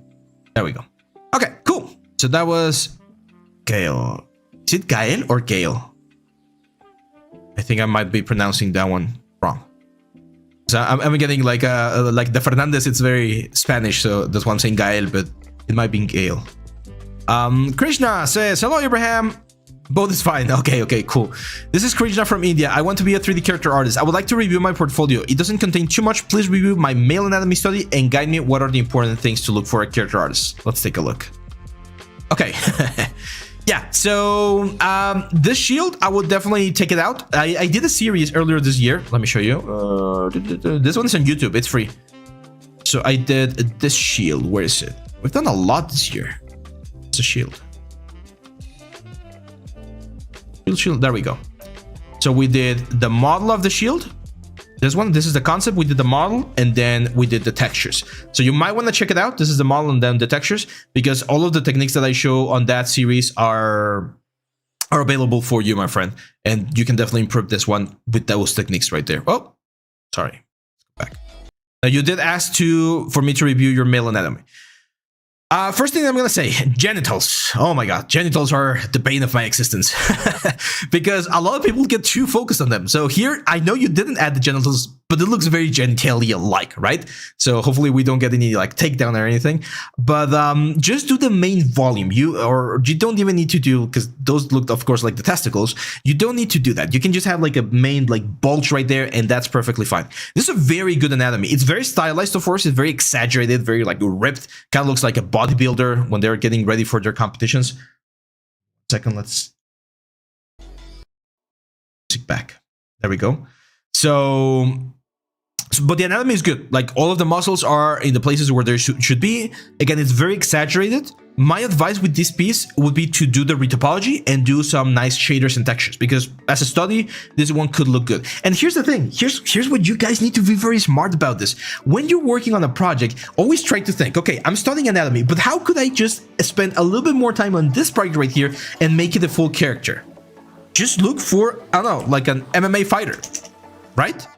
Like if you spend, let's say, 1 more month, 2 more weeks working on this character, you add a shorts, a pair of gloves, you texture the character properly, now you have a character, right? Now this is no longer just a study, it's actually a portfolio piece. I know I normally tell you guys don't use a study as portfolio pieces, but in this particular case, you can definitely use this one as a portfolio piece if you just finish it, right? Like just convert this from a study into something that could be used instead of a production pipeline.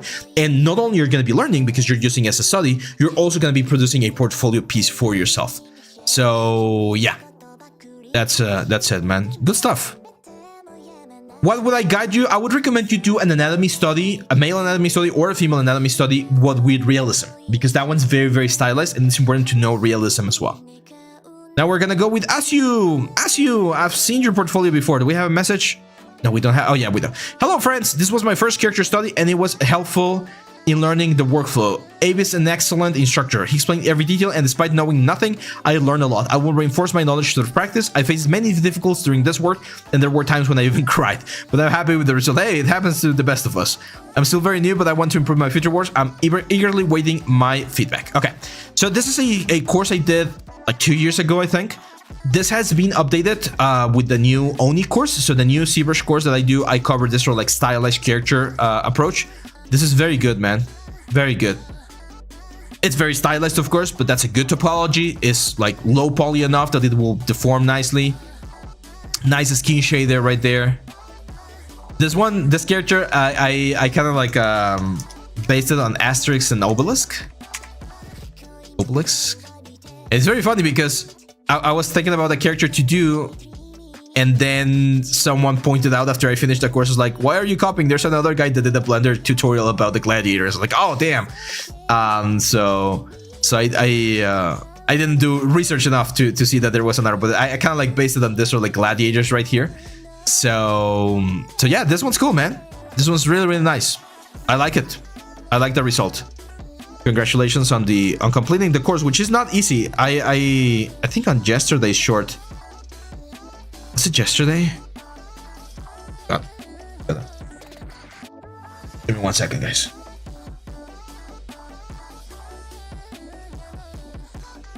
So on yesterday's short, I was mentioning that there's a lot of people that think that in order to become a great 3D artist, as long as you do your work in school and you do your homework, you're fine.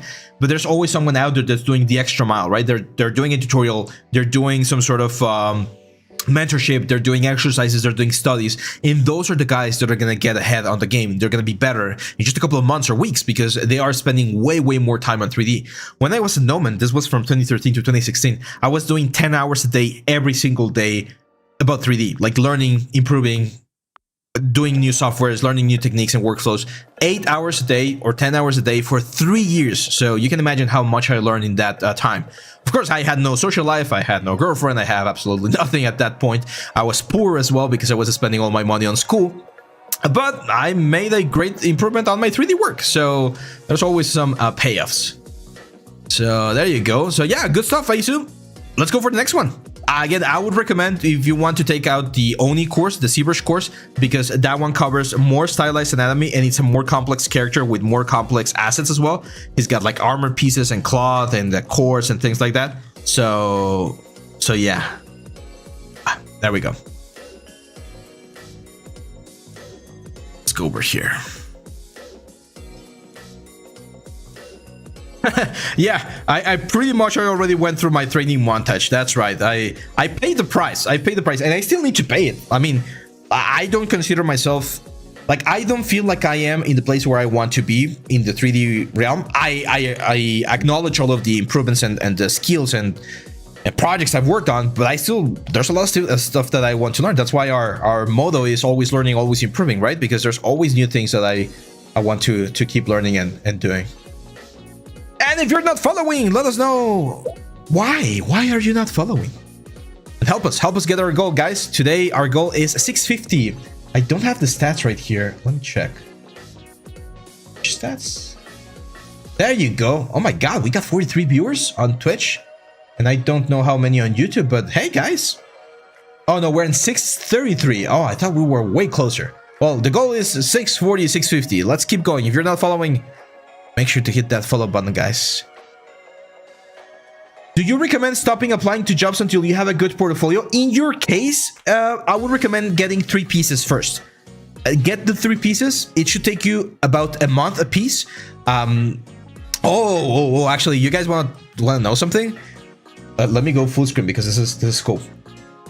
As part of the sort of like surprises and planning that we're doing for next year, I'm gonna have our first live workshop for you guys. So on February, we're gonna have more information on this on January, but on February, we're gonna start a 2-month live workshop where you guys are gonna be developing a portfolio piece, because it's something that I've been asked quite a bit in the past couple of months. It's like, are you gonna do some sort of like live classes or mentorships? I do have mentorships, so if you're interested in having like one-on-one sessions, we're gonna be doing one of those. But we're going to have a live workshop portfolio where we're going to have classes, like live classes on weekends, and you guys are going to be working on the portfolio piece so that you can have like a good one. So it's going to be 2 months for just one portfolio piece. I'm going to make you guys work for 2 months on just one portfolio piece so you have an amazing result by the end of that time. So that one's going to be coming up later in, well, like mid-January. We're going to announce the opening of the session. It's going to be limited, so just going to be like 20 seats available, unless we see a lot of demand and we do like 2 groups or something. But it's going to be, we're going to start on February. So my advice for you guys is do one character on January, and then if you want to be part of the portfolio workshop, you can do another character in those 2 months, and by February or the end of February or early March, you should have 3 really strong portfolio pieces, and that's going to give you a better shot at getting a job in the industry. Channel Soroka is asking, is this the last portfolio review of the year or ever? Of the year. Of course it's not ever, it's of the year only. It's just of the year. We're gonna have more portfolio reviews, but I do want to like change things a little bit. So I'm gonna do some planning on the next couple of weeks for January's portfolio review. Gabriel Maltaye says, I'm at my third year of 3D. I did 3 projects in the last 3 months and I would like to check them out. Thank you and have a great day, my friend. This is my portfolio that I will send to companies. Oh, cool. Yes, I've seen your stuff, man. So we got this chest right here. The Call of Duty zombie fan art. It's like an epic chest. I love the textures. I love the model. I'm just a little bit, and I mentioned this on the Discord because you were showing some progresses there on the channel. I think this is still quite a bit dense. We can definitely simplify this quite a bit, okay? I don't know what the poly count is. Like, knowing the number might be a good idea. I understand why you did it, okay? I understand why you went through the trouble of like pretty much looping every single thing because you wanted to have the most amazing silhouette. But this is way too dense, okay? Do we have a number here on triangles? No, but I again, I really like the fact that you did this. So if you get feedback, if you send this to a studio and you get feedback, the feedback is going to be, could you optimize this further?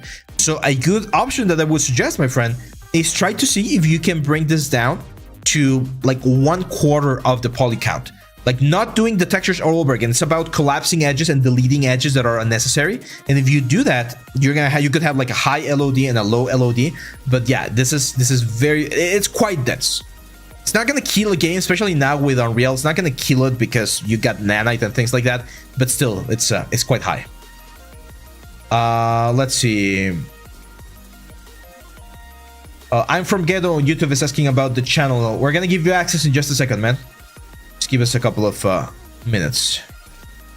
Racer is asking, what would you consider a decent poly count for a game asset with much powerful GPUs nowadays?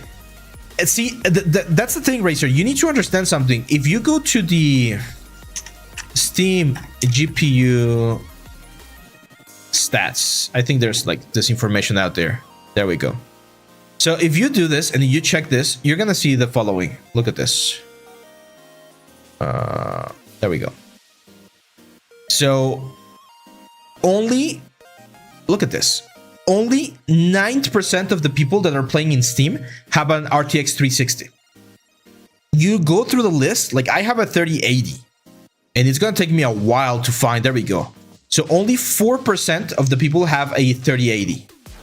Right? So there's a lot of people out there that are playing on graphics cards that are not going to be as powerful as what you might be used to, okay? So you can't, or I would say it's not ideal to think about, oh, GPUs nowadays are super powerful. I'm going to just like crunch the poly counts and the texture size to the max. Not everyone's going to be able to play your game if you do that. So I do feel a lot of companies lately have been going that route. They just think everyone is playing with the best specs. And they're not optimizing anymore, and I don't think that's a good idea, to be honest. So this one's fun. It's a simple project. Again, it's one of those projects that I'm not sure if I would keep it on my portfolio because it's just very simple, right? It's something that you can do in 1, maybe 2 days. How can you make this better?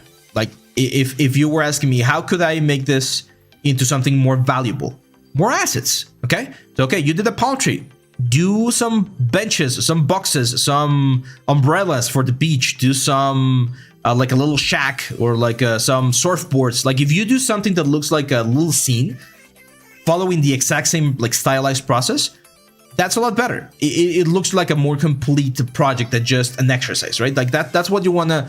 When people look at your portfolio, you don't want them to look at it and look at exercises or practices. You want them to look at finished projects or finished pieces. That's very, very, very important. This one's good. Like this. This is a finished project. Nice optimization. Way better than the than the chest. It looks very blocky. I'm wondering if there's a concept art that if you just did this. There has to be a concept art because you have a very specific name right there. So yeah, this one's good. I like this one. And it looks like you did use the metal edgework technique as well. So this one's a good project. What do you need? More stuff. 3 is a good number. But as we mentioned before, 5, 6, 7, it's gonna be even better at this level. I like your presentation as well, like very clear on what each one of this is, and that's nice. Again, the palm tree, maybe later on, once you have more stuff, you can take it out and just like replace it with something a little bit more complex. Very good. Let's go now with Sandeep. We still got a lot. Oh, and we got more portfolios coming. I'll keep going, guys, but I need your support. So help me with the sub or the follow Oh, not sub, the follows. Follows is what we're looking for right now. And if you're in YouTube and you're not subscribed, that really helps as well. Igor, if you want to send your portfolio, you can join our Discord channel and you can drop it here on the December portfolio showcase thingy, and I'll take a look, even if it's just high polys. I'll give you feedback on that. Sandeep says, hey, I'm Sandeep, 26 years old from Canada. I started 3D about 2 years ago. I'm still searching for my first 3D job.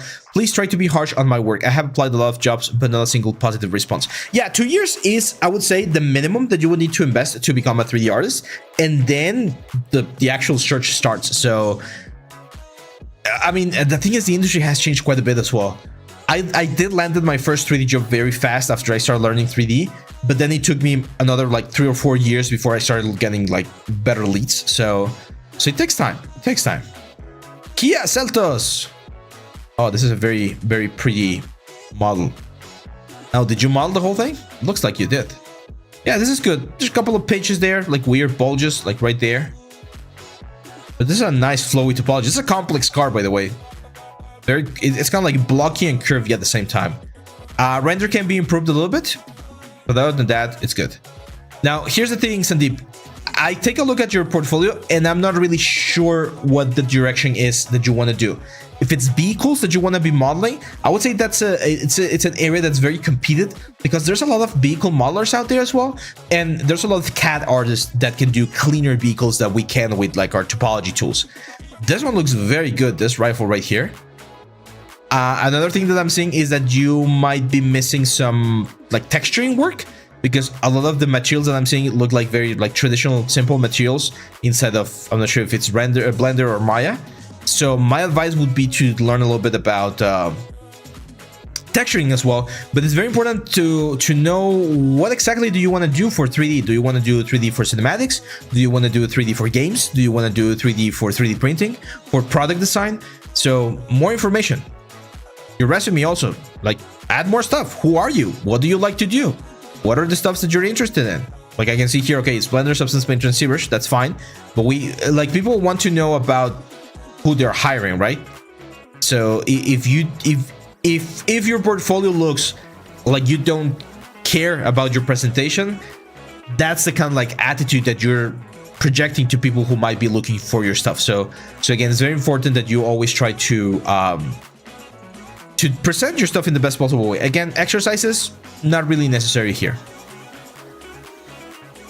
Let's go now with Mihal. It says, greetings, Abe. This is my second time posting a portfolio review. The first one was August this year, and I took my time to improve on my projects. Darius doesn't look like handsome Squidward that much, I hope so. Anyway, looking to start applying for jobs starting next year, and I was hoping if you could tell me if this is somewhat on the beginner of an industry level, or do I need to work more, as I will be nevertheless. I know that's a bit subjective and relative question, but I'm hoping you could give me a glimpse. Also, I beg you to be most real and most harsh when judging my work. Not as taking personally, of course, I just need a critique to strive from. A few questions also. Do 3D journalists do better in industry than a specific character or prop artist, etc.? I'm looking to get into animation and cinematic industry, and does my animation and cinematic industry.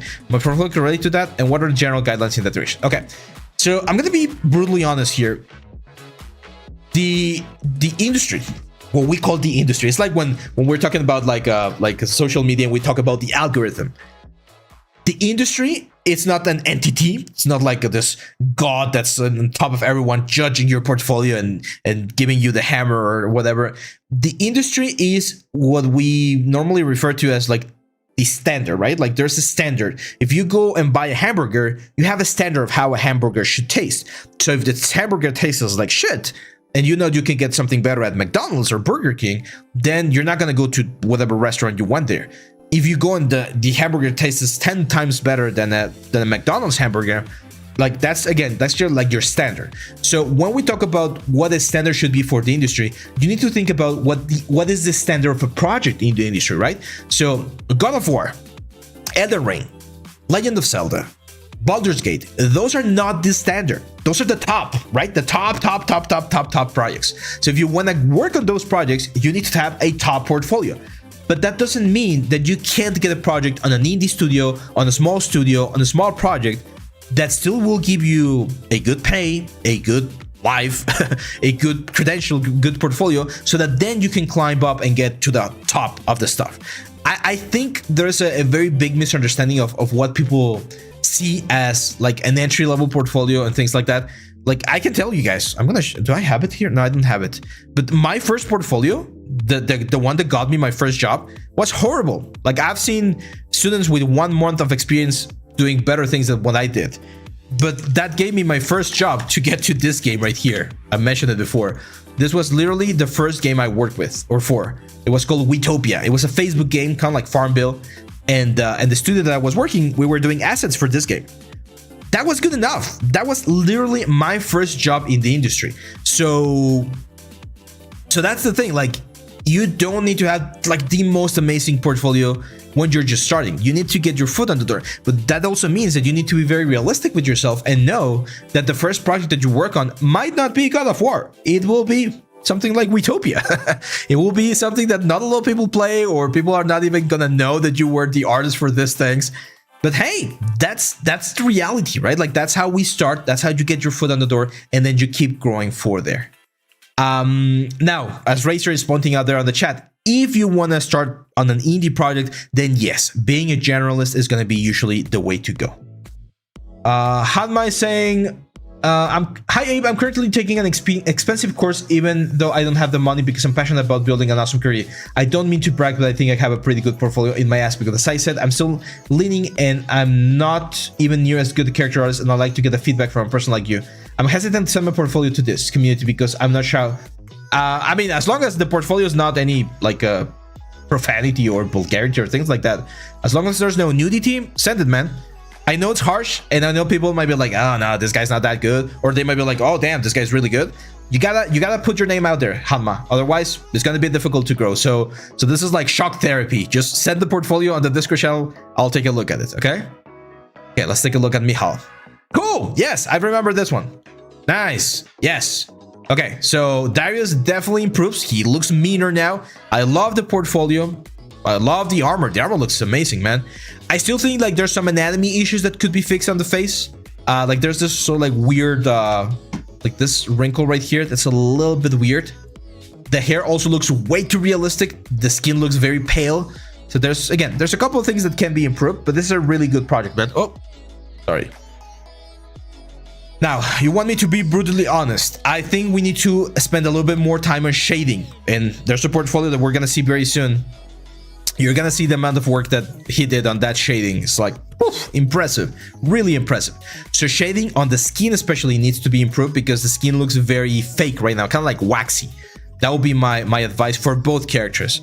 And this one's cool. This composition right there, that's nice. So we got 3 characters right here. We got Venom, we got Garen, and we got Darius. Do you have what it takes to start at a company? Again, if it's an indie company, if they're looking for this sort of like character, fantasy characters, I would say yes, you are ready. It shows here that you have your stuff or you know your stuff. However, you need to improve a little bit more in the rendering and the presentation to make sure that this guy's really pop, like really pop. Again, more information here. Who are you? Where are you from? Like, what softwares do you know? The more we know about you, the easier it's going to be for people to contact you, okay? Let's see. Saf Gamester says, if you want to be an environment character artist, entering indie studio might be hard. Also entering AAA studio. Yeah, it's hard anyway. It's very hard anyway. And here's where this is in my personal experience, another thing that you can do. If you're finding it difficult to land a job in the industry, try doing something on your own. Like try doing a small level and sell the asset in a real marketplace. Try doing some characters and sell them. There are tools. The thing I see sometimes, and it happened to me as well when I was starting, we feel like we're better. Like it's our egos talking. Like it's like, oh, but I spent so much time learning anatomy. Why am I gonna be doing such a simple character? That's beneath me. Nothing is beneath us. Like literally 2 days ago, someone contacted me and they wanted me to do a Funko, like a personalized Funko character. And I was like, sure, I'll do it. Like not that day because I was very busy, but I told them, hey, if you want me to do it, this is how much it's gonna cost. It's gonna take me 2 days. I can do it next week. I'll do it, because there's nothing that's like beneath me. It's just it's work. And that client later on might see some of my more advanced stuff and they might ask me to do something more advanced. So you need to be looking for those opportunities and keep your mind and your options available or open, because there might be some things that you think are not gonna lead you to something nice, and they will. That's I would say what I would do. It depends, Evjan. It depends a lot. So yeah, you can land a AAA job as your first job. It's a little bit more tricky because, again, there's two factors, and someone was talking about this on the comments yesterday.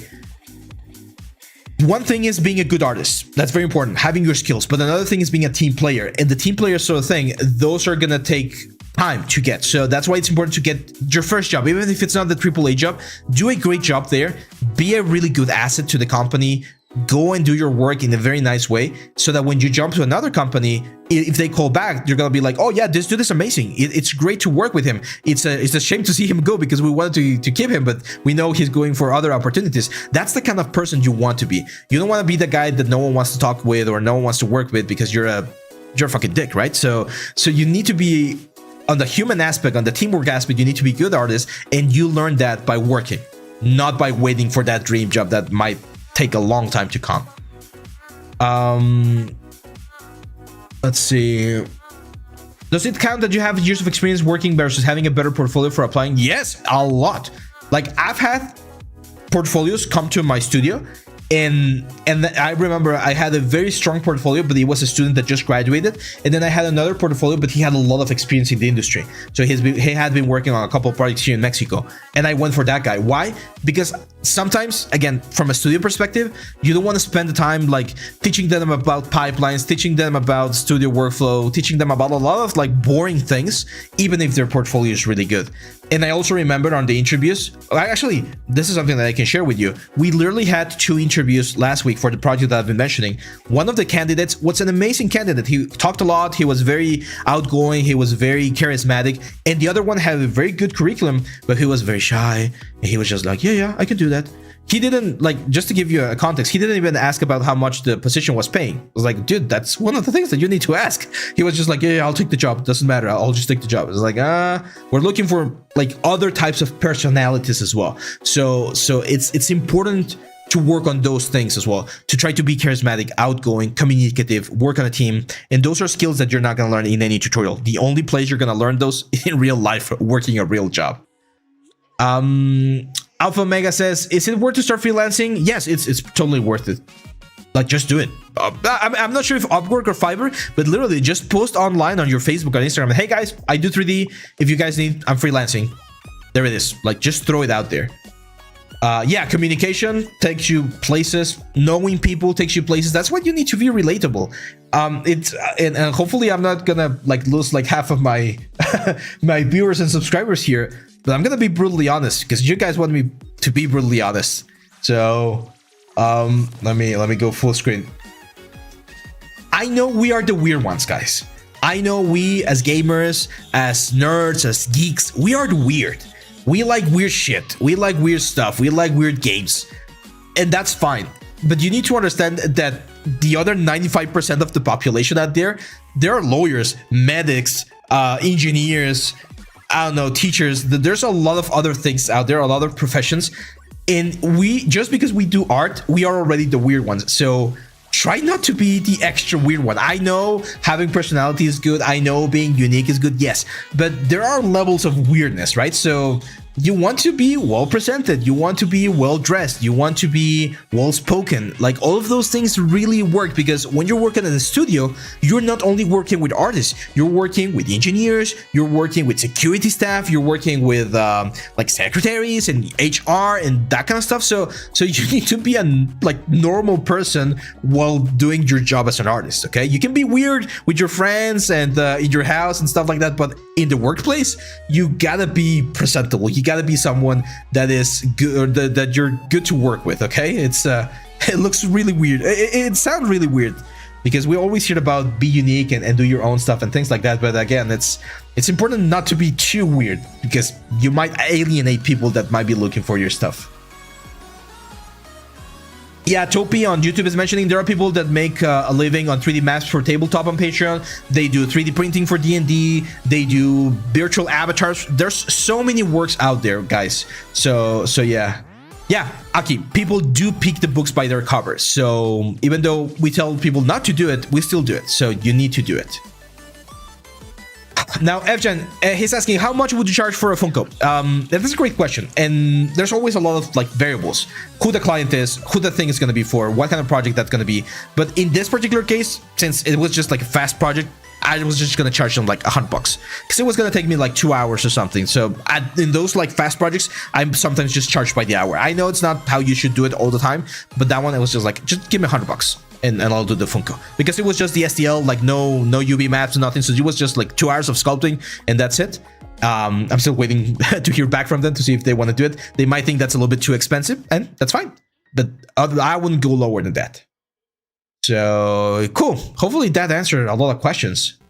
I know it's a little bit of a harsh reality, but that's what portfolio review is for. You guys need to see. Oh, there we go. Now we were talking. Yeah, there we go. This is the project I was talking about, because Evgen here, 1 month, he has been working on this project for the past 12 weeks. So 3 months. 3 months he has been working on sculpting this likeness, doing animation, doing rendering, and look at the freaking result on the skin. This is amazing. It's one of the best projects I've seen. Like, it's just freaking great. So 1 month, freaking amazing, dude. This is top level shit. Top level shit. Now, I know you're looking for a job. I wish I could offer you one, but right now we're not doing this sort of stuff here at the studio. So unfortunately, this is not what I'm looking for. But I've gotten this question. Can you get a job with just one piece like this? Yes. What do you need? You need people to see it. So I can see here that you only have 383 views. You need to post this shit everywhere.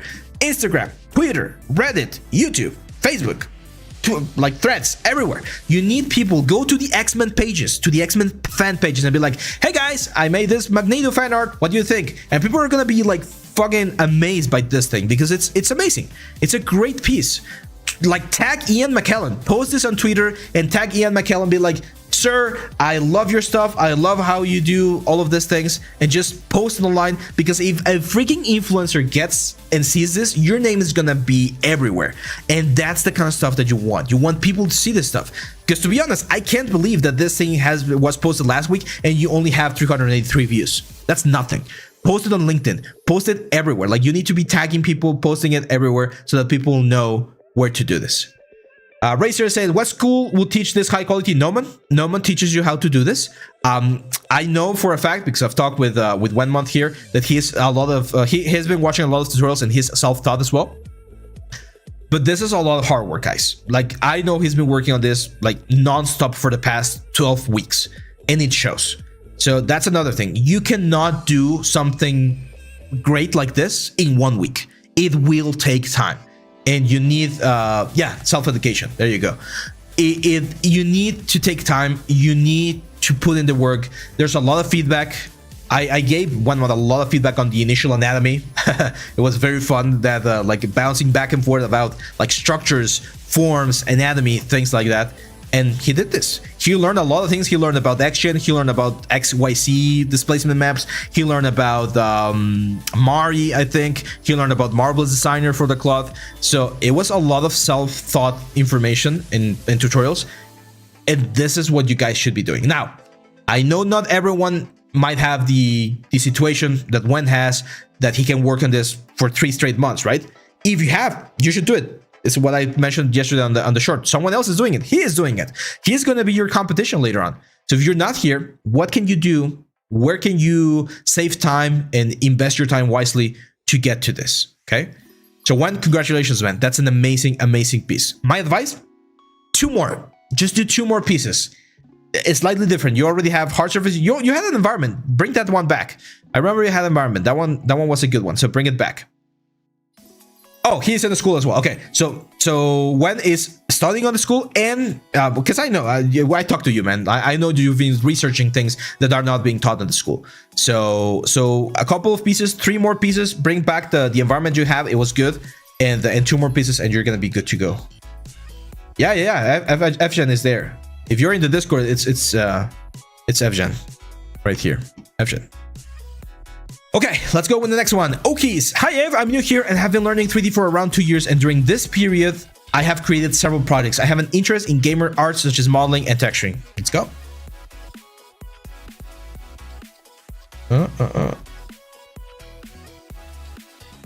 do something here. Cool. Okay, this is nice. I see some nice models. We definitely need to clean some of this stuff. Like there's things here that that might not necessarily need to be here on your portfolio. If you want to do game art like this, I like this axolotl turtle, kind of like a Squirtle.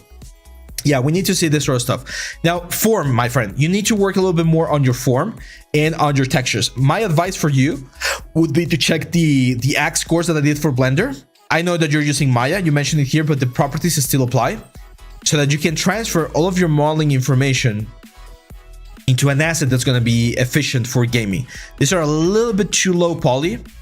Like the rendering here, I don't love this one, to be honest.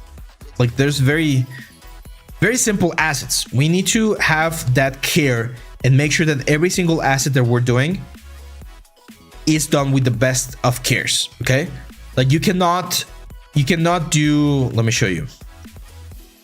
Like you cannot show me that you know how to model a vehicle with this like amount of detail and amount of topology, and then do an environment like this one and do a tablecloth that looks like this. Like this is just a very like bad looking tablecloth. Okay, I understand this is supposed to be like a miniature one, so I'm not criticizing the size or the scale of the elements, but just the shading and it doesn't look great. Okay, so we need to focus and make sure that every single piece that we do, it's done to the best possible element. Let's see. Roma says, I mean, you can learn everything by yourself. There is a lot of info in it. Yeah, there's a lot of info in the internet. The problem with, well, not the problem, one of the challenges with self-taught artists is that they will get a lot of information from the internet, and then it becomes a little bit difficult to filter out what information is correct, what information is up to date. So not always will you get the best like possible outcome there.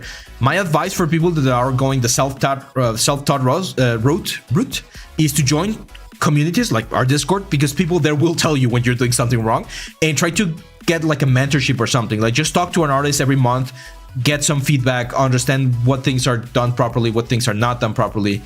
Because there's a lot of armchair artists out there that are gonna tell you, oh, that sucks, that's not how you should do it. It's like, okay, how many projects have you shipped? How many games have you worked on? How many clients have you talked to, right? Because there's a lot of people that think that they know a lot of stuff, but if they have never worked on an industry project or never shipped a project, then their information might not be up to date. That's all I'm saying. I don't wanna throw a lot of dirt to people, but there's a lot of people out there that don't really know what they're talking about. Ashu says, hey Abe, I was wondering which AAA game studios do you think would be awesome to work for based on their work environment and life balance? I've heard that Riot has improved quite a bit in the last couple of years. I've heard that Sony Santa Monica is really good. Naughty Dog, usually the big ones, there's a good balance, but you guys need to understand something. The gaming industry is very tough. Like it's probably one of the toughest ones for people out there. The hours are long. The pay might not always be as good. So yeah, Larian Studios, like if I had to work somewhere, I would definitely apply to Larian Studios, the ones that did Baldur's Gate, because I've heard that their stuff right there is really good. Like they don't overwork your artists. It's a good position. So you need to do your research. You need to do your research because there's different studios. Another thing is you guys need to know that not every studio's culture will fit with your culture. There are some studios that are very crazy and they have like a meeting rooms full of like Nerf guns and things like that. And there are others that are very serious. It's totally valid to be on either one. You need to find which one is that fits your style of work. For instance, for me, I don't like all of like that fancy distracting shit. I will be fine on like a cubicle, just working on my stuff and making my or doing my work, and that's it. Because I find all of the other things distracting, but some people find those motivating. So it depends a lot on how you work. Yeah, like my dream when I was an artist was to be at Blizzard, and after hearing how the culture is there, I was like, yeah, maybe not. Maybe not. So yeah.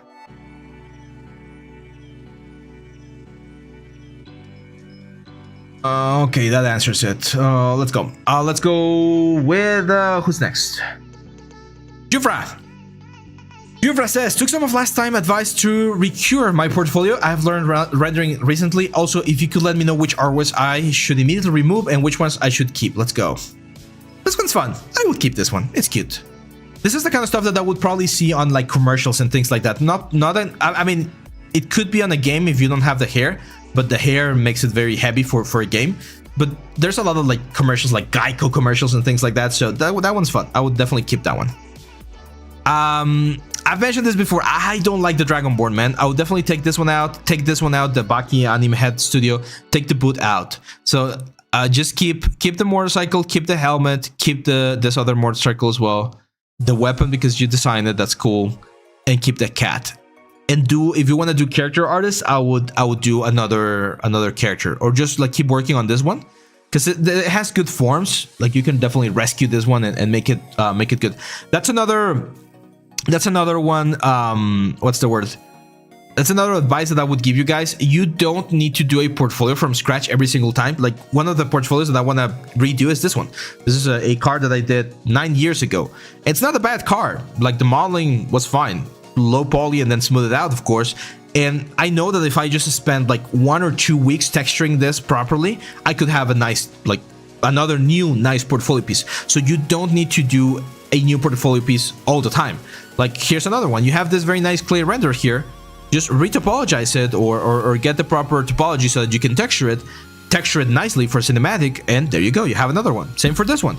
It's not bad. Just keep working on this one, polish it again, give it another pass, and you might have another portfolio piece. So you don't always need to do it. I love the cat. This Lucy kitten, very cool, very cute. Aki says, do you think selling yourself as self-taught in Studio Sculpt in any way, or it gives bad impressions? Because lots of studio mention for our school. That's a great question.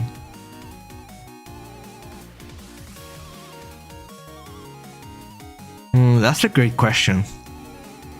I'm not sure. I guess I would wait until like an interview.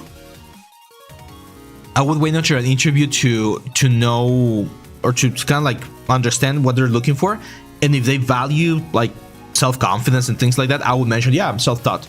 Because that is impressive. To me, it's impressive. If someone tells me I'm self-taught and they show me something like this, I'm like, damn, that's good. Like the fact that you were able to get here by yourself, that's really impressive.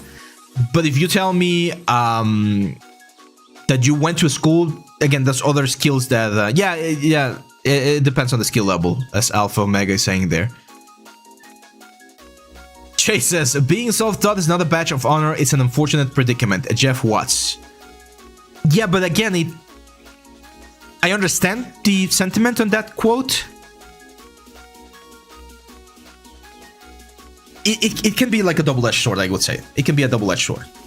Like, it could be something good, or it could hurt you a little bit, so careful there. Okay, we're gonna cut it off here, guys. We got a lot of portfolios, so we stop here. Otherwise, I'm gonna be here until 5 p.m. Yeah, self-taught is not a bad thing. Again, it's not a bad thing. But it carries some sort of, like, baggage with it. Because if you're self-taught, if someone tells me I'm self-taught, I know that there's going to be a lot of information that I might need to explain to him. That's the like bad part. But if I see a really strong portfolio and he's self-taught, that can be very impressive. Aki, nice. I seen Aki here that you did clean up your portfolio. Aki has been submitting as well. And he actually talked to me about this one right here. This is really good, man. This is really good progress. He's doing an axe. Is the concept piece here? No, it's not here, but you have some colors. This is a great high poly. We now need to do the optimization, and I know you're working with it because you've been showing me some of your progress. So this is great, man. This is great, great, great. I love this, and I love this dude right here.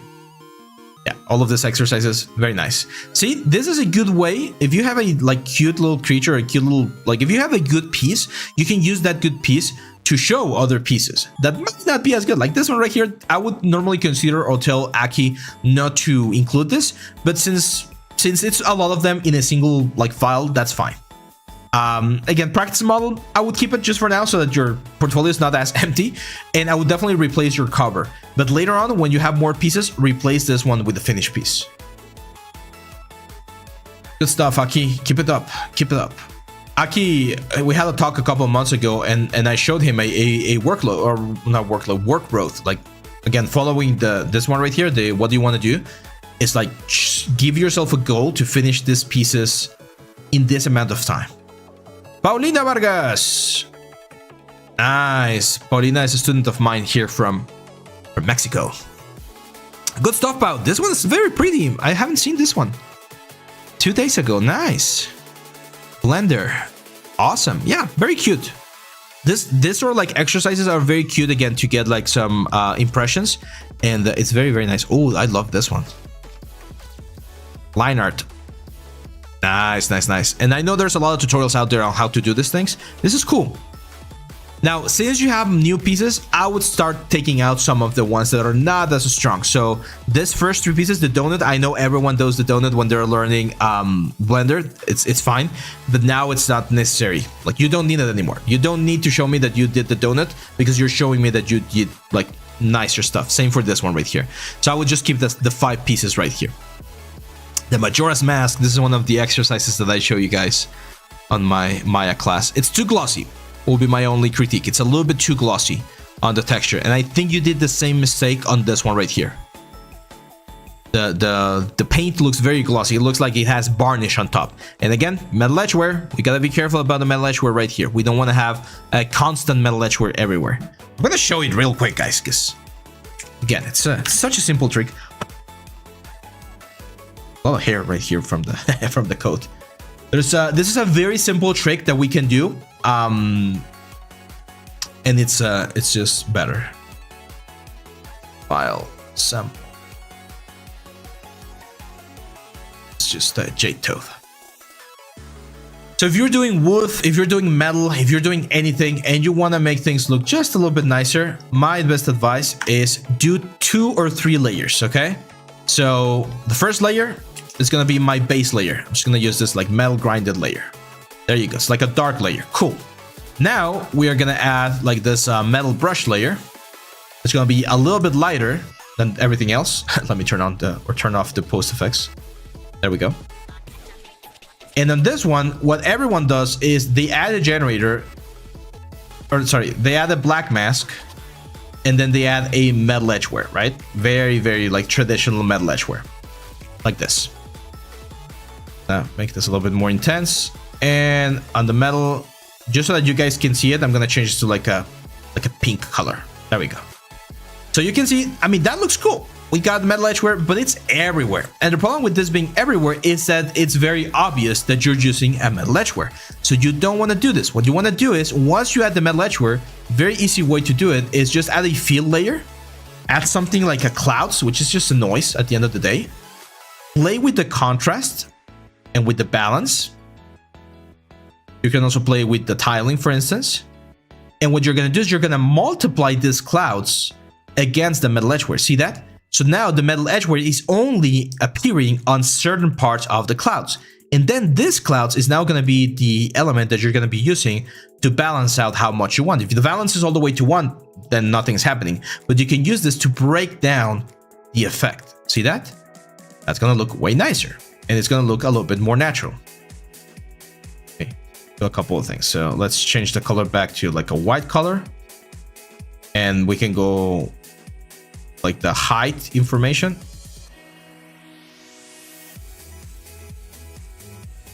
See if I can push this down.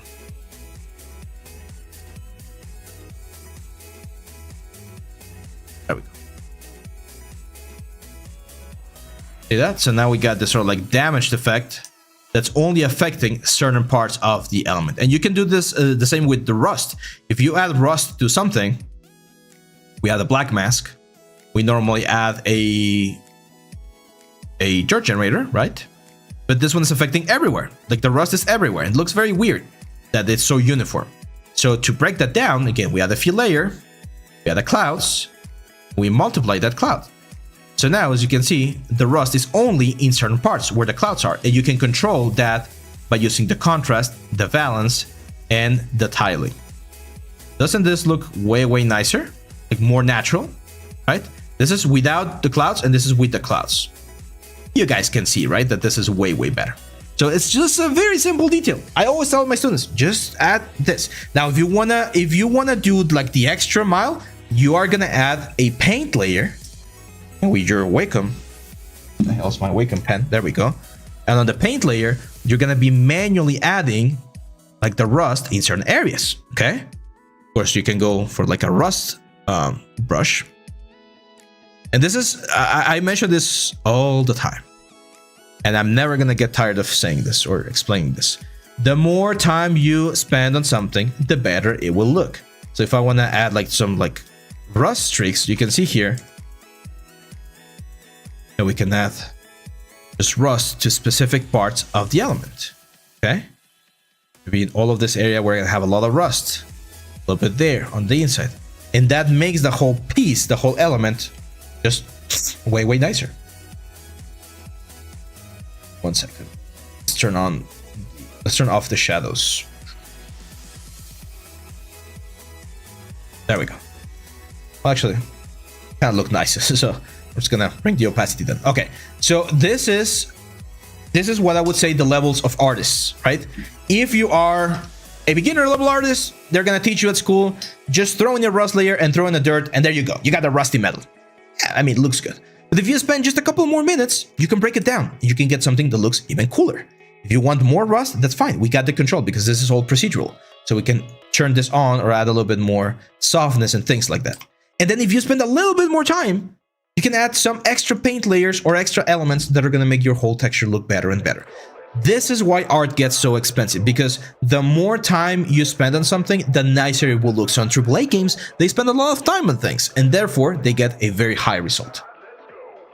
How to avoid the weird bumpiness while sculpting? It annoys me. What bumpiness? In ZBRUSH, you need to clean the surface. It's all about understanding form. I use Stream Dynamic a lot with that one.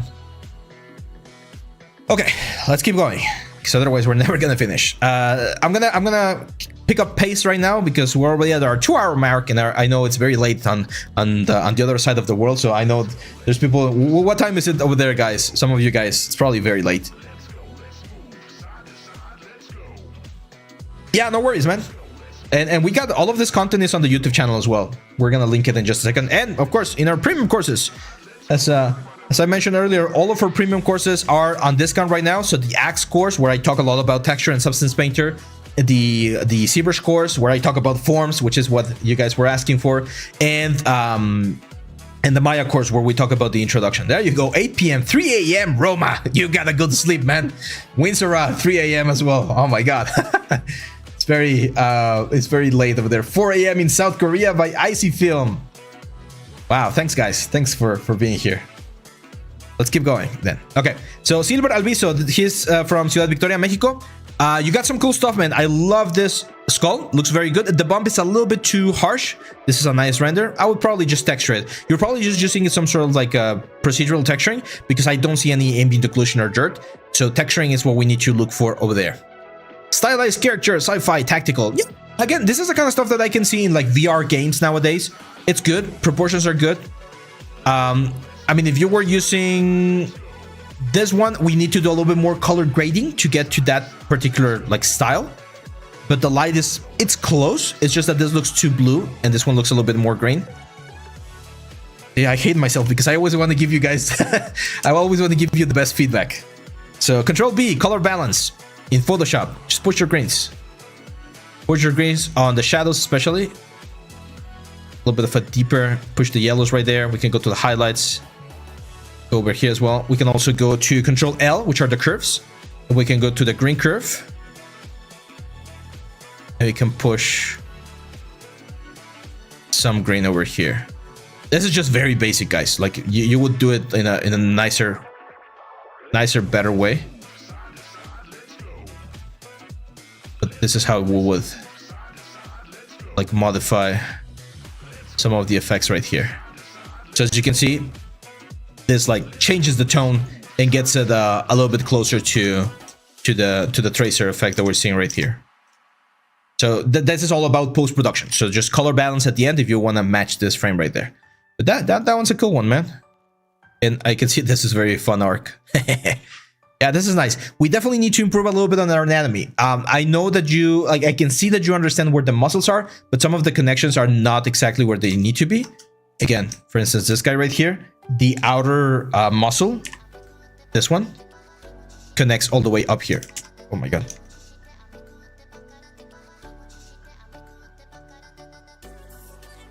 There we go. So it connects all the way up here. And you will have your silhouette going on this side. This is called the extensor carpi radialis longus and the brachioradialis. It's two muscles that go all the way to midsection here on your bicep.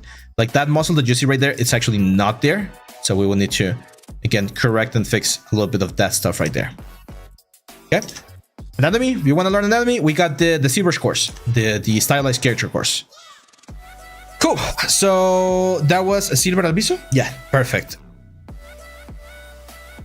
Aztec Dose 3D, I have learned a lot from you. I don't believe my skills are a portfolio level yet, but I would greatly appreciate if you could provide feedback on my work. This will enable me to elevate my portfolio to that level. Let's take a look. Okay, let's see all of the portfolio. Okay, cool. Yeah, I can see that there's still a lot of stuff to improve upon. My best advice would be render, because you get some cool stuff like this one right here. It's actually quite nice. For a stylized, simplified game, this one could work perfectly fine.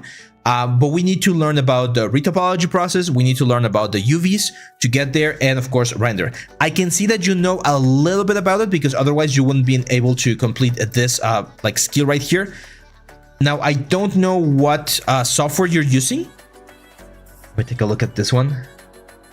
Where's the gladiator? I want to see that gladiator. Is this one? That looks like this one. Yeah, so ZBRUSH. Yeah, so my advice for you, my friend, would be the pipeline. You need to finish the pipeline. And I guess you're using, oh, it's Maya. Okay, so if you're using Maya, check out my Maya course. I know it's very basic and you might already know a lot of this stuff, but especially the render aspect, I think could really help you. The render for presentation, because that one's the stuff that's gonna really help you out. And you need to decide what kind of character or what kind of artist you want to be. Do you want to be character artist, which I see it's like the trend on your work, or do you want to be prop artist? Because I also see some props as well. Let's go. This one.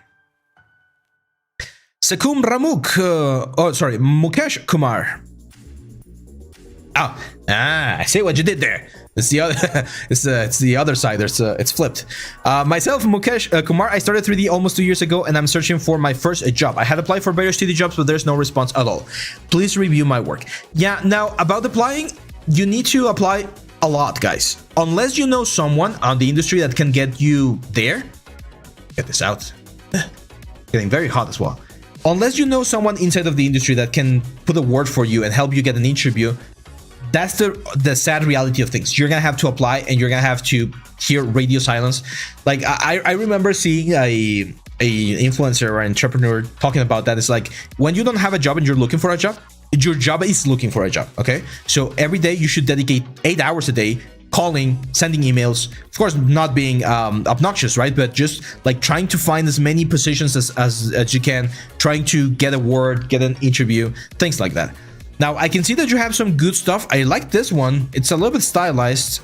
Oh, actually, it's not stylized. It's based on that one. So the skin texture is quite nice. But the problem with these practices, my friend, is that you need to make sure that you can show how to integrate this with the full character. So how is this guy, or how's that guy, gonna be a full character? We need to see the cloth. We need to see the hands. We need to see the feet. We need to see full characters. Same for this guy right here. I know this is stylized, and this is, to be honest, not great. I understand that you're using a girl's reference, which is fine, but it looks like an adult with a small body. So we need to work on that as well. Okay, very important to work on that. Anatomy will be my advice for you if you want to check the stylized course. This is a fun one. I like this one. Topology is fine. So I can see that you understand the process. The next thing, this is gonna be a nice tip for you guys. One of the hardest skills to learn as a 3D artist, or as an artist in general, is to understand how the things that you are doing will translate to a product, okay? Because anyone can sculpt, anyone can create textures, anyone can model. A lot of people do it all the time. But how can your stuff become a product, okay? So this one right here, this one shows me that you know how to sculpt, that you know how to UV, and that you know how to texture. But it doesn't show me that you understand how to create or make this into something that will be used as a product. What is a product? A full rigged character. You don't need to do the rigging, but I need to see a full character, because otherwise I'm not gonna hire you just to do heads on my studio. If I'm gonna hire you, Mukesh, it's because I need you to do a full character, and I need to see cloth, I need to see armor, I need to see I don't know, what else? Props, weapons. Like, I need to see that you know how to translate the concept into a finished product that can be used in a pipeline, can be sold. That's the thing that a lot of people don't understand. If you cannot sell this as a product, then you're missing the last beat of the portfolio creation, because a portfolio should be, again, a full product. That's what I did. That's what I was told when I was doing this on my portfolio. I told you guys this was one of my final pieces. It's like, hey, I can show you that I can do a full character for production. Okay, then I'm useful as an artist. Because if I show you just like this guy, if I show you this as a portfolio piece, what I'm showing you is that I know how to do sculpting. But that's just one part of the process, one part of the pipeline. So you need to show that you can do something that's going to be useful for the finished production pipeline. And it's tough. It's tough, man. But that's part of the it's part of the drill. So for this one's a great start. Just do the full body, finish the body, and that's going to be a full character. Show me your topology, show me your triangle count, show me all of the textures, not just this one, right? Because again, this is just a sculpt. If you just want to do a sculpt for 3D printing, that's fine, but that's a different industry than the one that I'm normally working in.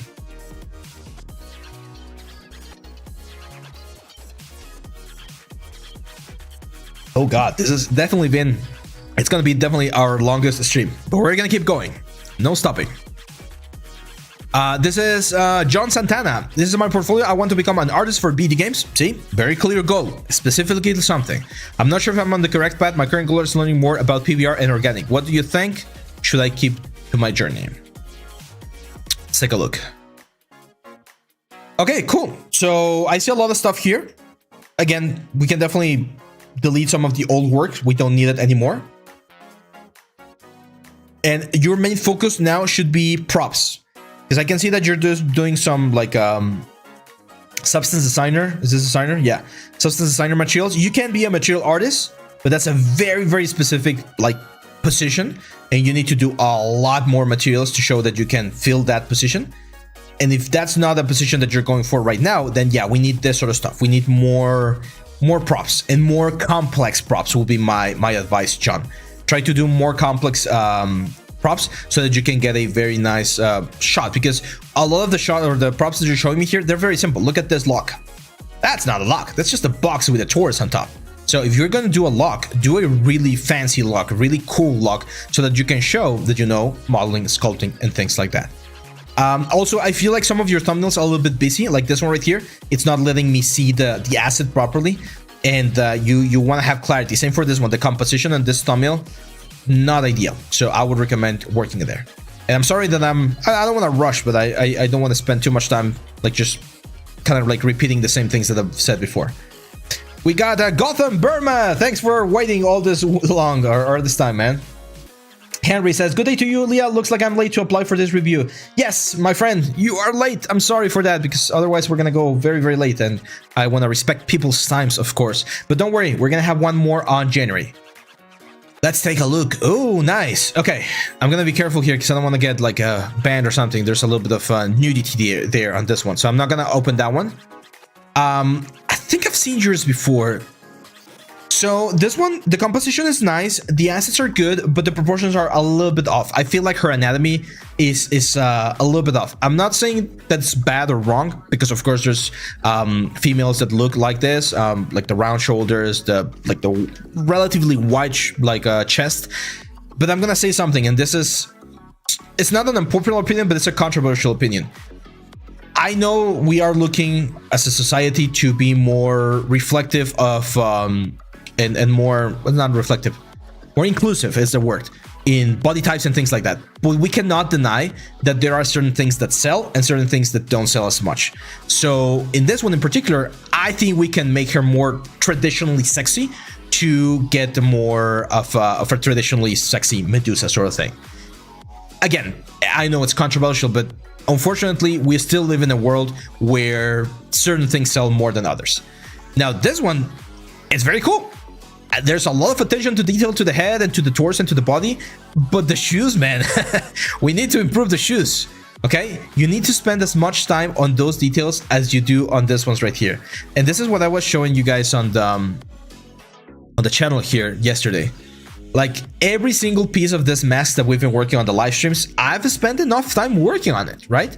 Like you need to make sure that every single part of the element looks and feels as nice as possible.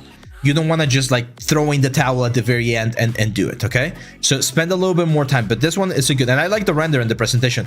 My only question is, do you have maps? Or is this just like poly paint? Oh yeah, we do have maps because we have good topology. Cool. Yeah, this is good, man.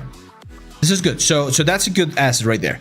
Fan arts. We haven't talked about fan arts today, so let's very quickly go over that. Fan arts are great to get exposure because people know about the characters, but they're risky because if you don't do a good fan art, you're gonna get a lot of like shit from people. This one I feel is not as great, okay? Some of the anatomy, there's a lot of anatomy issues. Some parts of the suit don't look as great, so you might not see the same sort of like response that you would expect, okay? So I'll probably take this one out. These coins are cool. I did a coin tutorial not too long ago. I'm not sure if you were following that one, but this one, so it's a cool coin. It's a simple one, but it's a cool coin.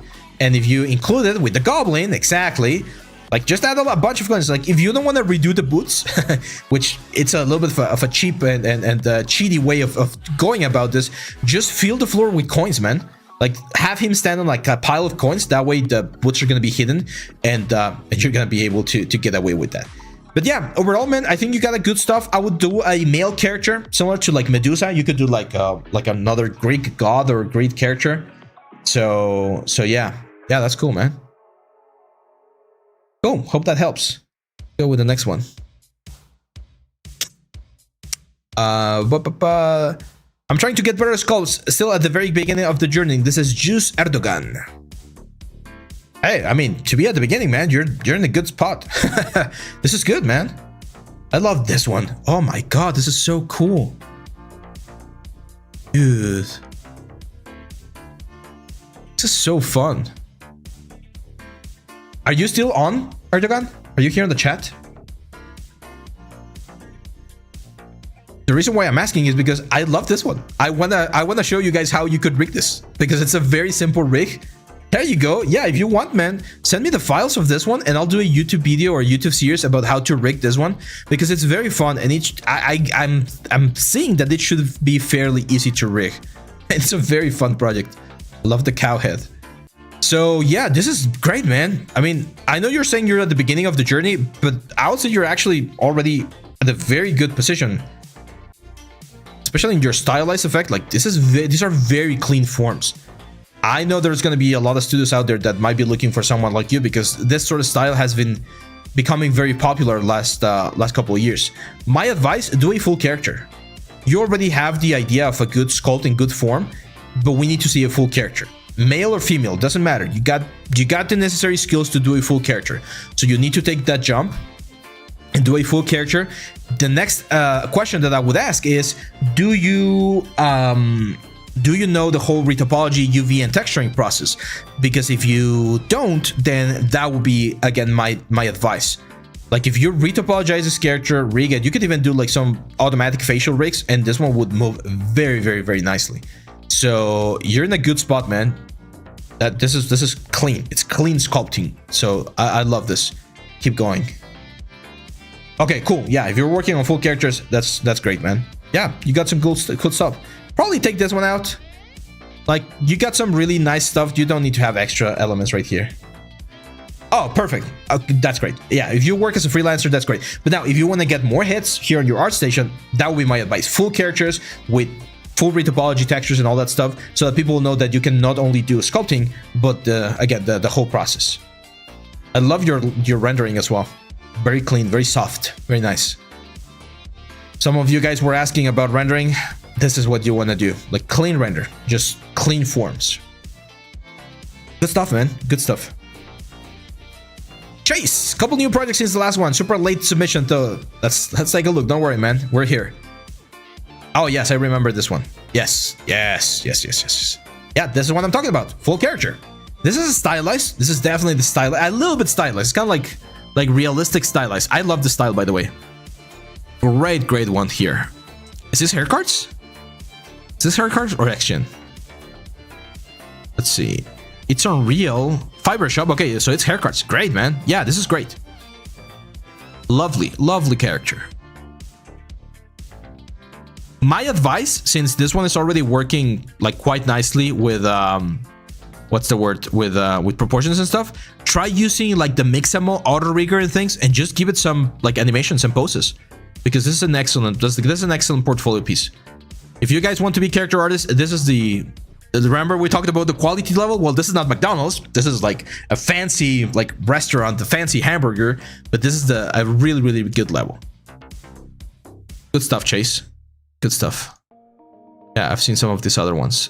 This one's also very cool. Yeah. My advice for you, Chase, and you probably already know what I'm about to say, but you need to do a female character. That's the next challenge. You need to do a female character to show that you can do that kind of anatomy, because it's the same thing, but it's a little bit different as well. So there you go. Pradeep, no, sorry, my friend. We just closed submissions, otherwise we're never gonna finish. But you can submit on January. I'm gonna open the submissions next week, okay? Let's see. I have a question. How do you decide to add materials like cloth, fiber, or leather details in ZBrush or Painter? I've seen some in this materials high poly. Oh, that's a great question, Hanma. So it all depends on the product, right?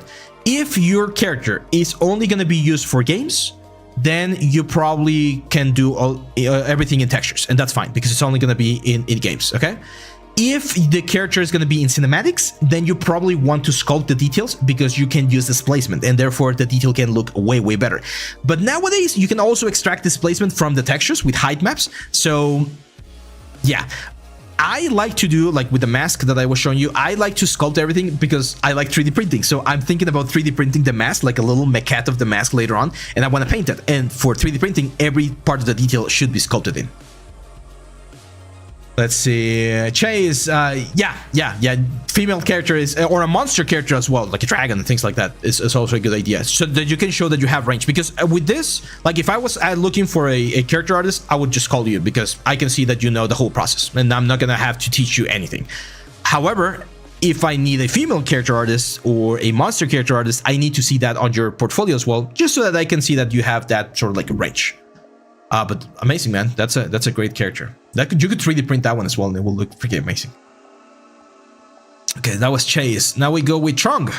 I started 3D for a year and a half. This is my portfolio. Hopefully, I can get some advice. Let's take a look. Okay, we're going to Google Drive. Portfolio. Okay.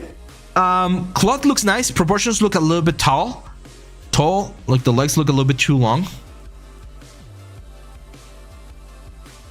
Retopology, that's a very flat retopology on this one. It's weird because you're showing me here very nice wrinkles and folds and things like that, and then we go for a super flat like trench coat.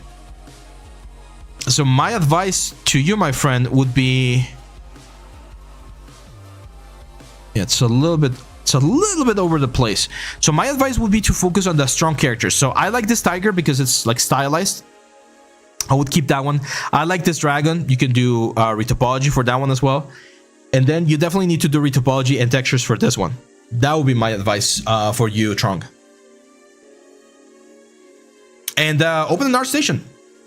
I mean, sharing your portfolio with PDFs is fine, but an art station is also quite helpful.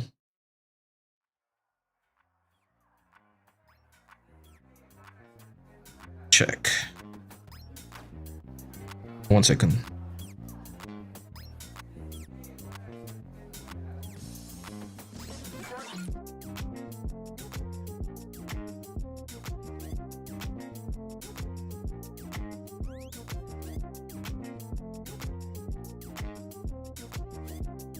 Cool. Let's now go with Winsora. Oh, I saw the thumbnail, and this one's gonna be a fun one. Hopefully we don't get taken down as well. Okay, first thing that I see here, you got this like very interesting, very gory, pregnant Little Mermaid, and it's not down here. Why? Why do you guys put projects up here but not down here? We want to see the projects. Some people might be interested in that, so you want to definitely see the projects. Oh, Chase, you got a question there. How much time did you take to do the Witcher character? That's a good question. Okay, so I see some cool stuff. No need to have 2D on this thing. You can do only 3D. I like this ones. I mean, they're fun. There's a lot of marketing. There's a very famous Mexican artist called Gran Chamaco. This guy is very famous here in Mexico. He is a designer, this guy right here. And he does this very like cool fan art pieces in this sort of like clay, pop artsy sort of stuff. You probably have seen them in, I think like Udemy like hired him a little while ago to do some promos. This is a style. This is what I call more like graphic design style. So it's not your traditional like pipeline for games or for film, because he's only worried about creating a very, very cool, nice piece. Guillermo del Toro right there. So this sort of pieces, those are fine. Just reference this artist and see how you can improve yours. A little bit more contrast, a little bit more shininess on your elements. But it's a good stuff. Like we were talking about this a couple of hours ago, where there's a lot of 3D work available out there. Not everything is games and films. So if you are open to those opportunities, like with Funkos and things like that, then yeah, like you can find. Now, I can definitely see that we need to improve our anatomy knowledge. You got some good understanding of sculpting, but the anatomy still looks a little bit off, even on the area right here. It's very creepy, very gory, but yeah, like anatomy would be my advice. So to you, Arva, I would recommend, if you haven't checked my my ZBRUSH course, the Stylized character creation course, because we go over anatomy and we all go over presentation as well, some renderings. I think you could benefit from that one as well. And yeah, guys, when you submit your portfolio, tell me a little bit on what you want to work for. So Winsor, if you're here, let me know so that I can give you some more specific advices, because right now it looks like you want to be character artist or sculpting artist. We need to see, again, full characters, full pipeline, retopology, things like that. Okay. Now we go with Duitran. Says, here's my portfolio. Would love for you to revise it and give me some pointers on how I can improve it. I took your Thyros course and found it very helpful with what you thought. Oh, yeah, I can see Thyros here. Nice. Yeah, this is a good result. Anatomy is looking good. Topology is looking good. I need to update that one. Yeah, you got some cool assets. Again, I would need to know what kind of artist you want to be. If it's asset or like a prop artist or character artist. If it's prop artist, my advice would be to do more complex stuff, because we got very simple elements right here. If it's character artist, we need to do more characters. That's pretty much it.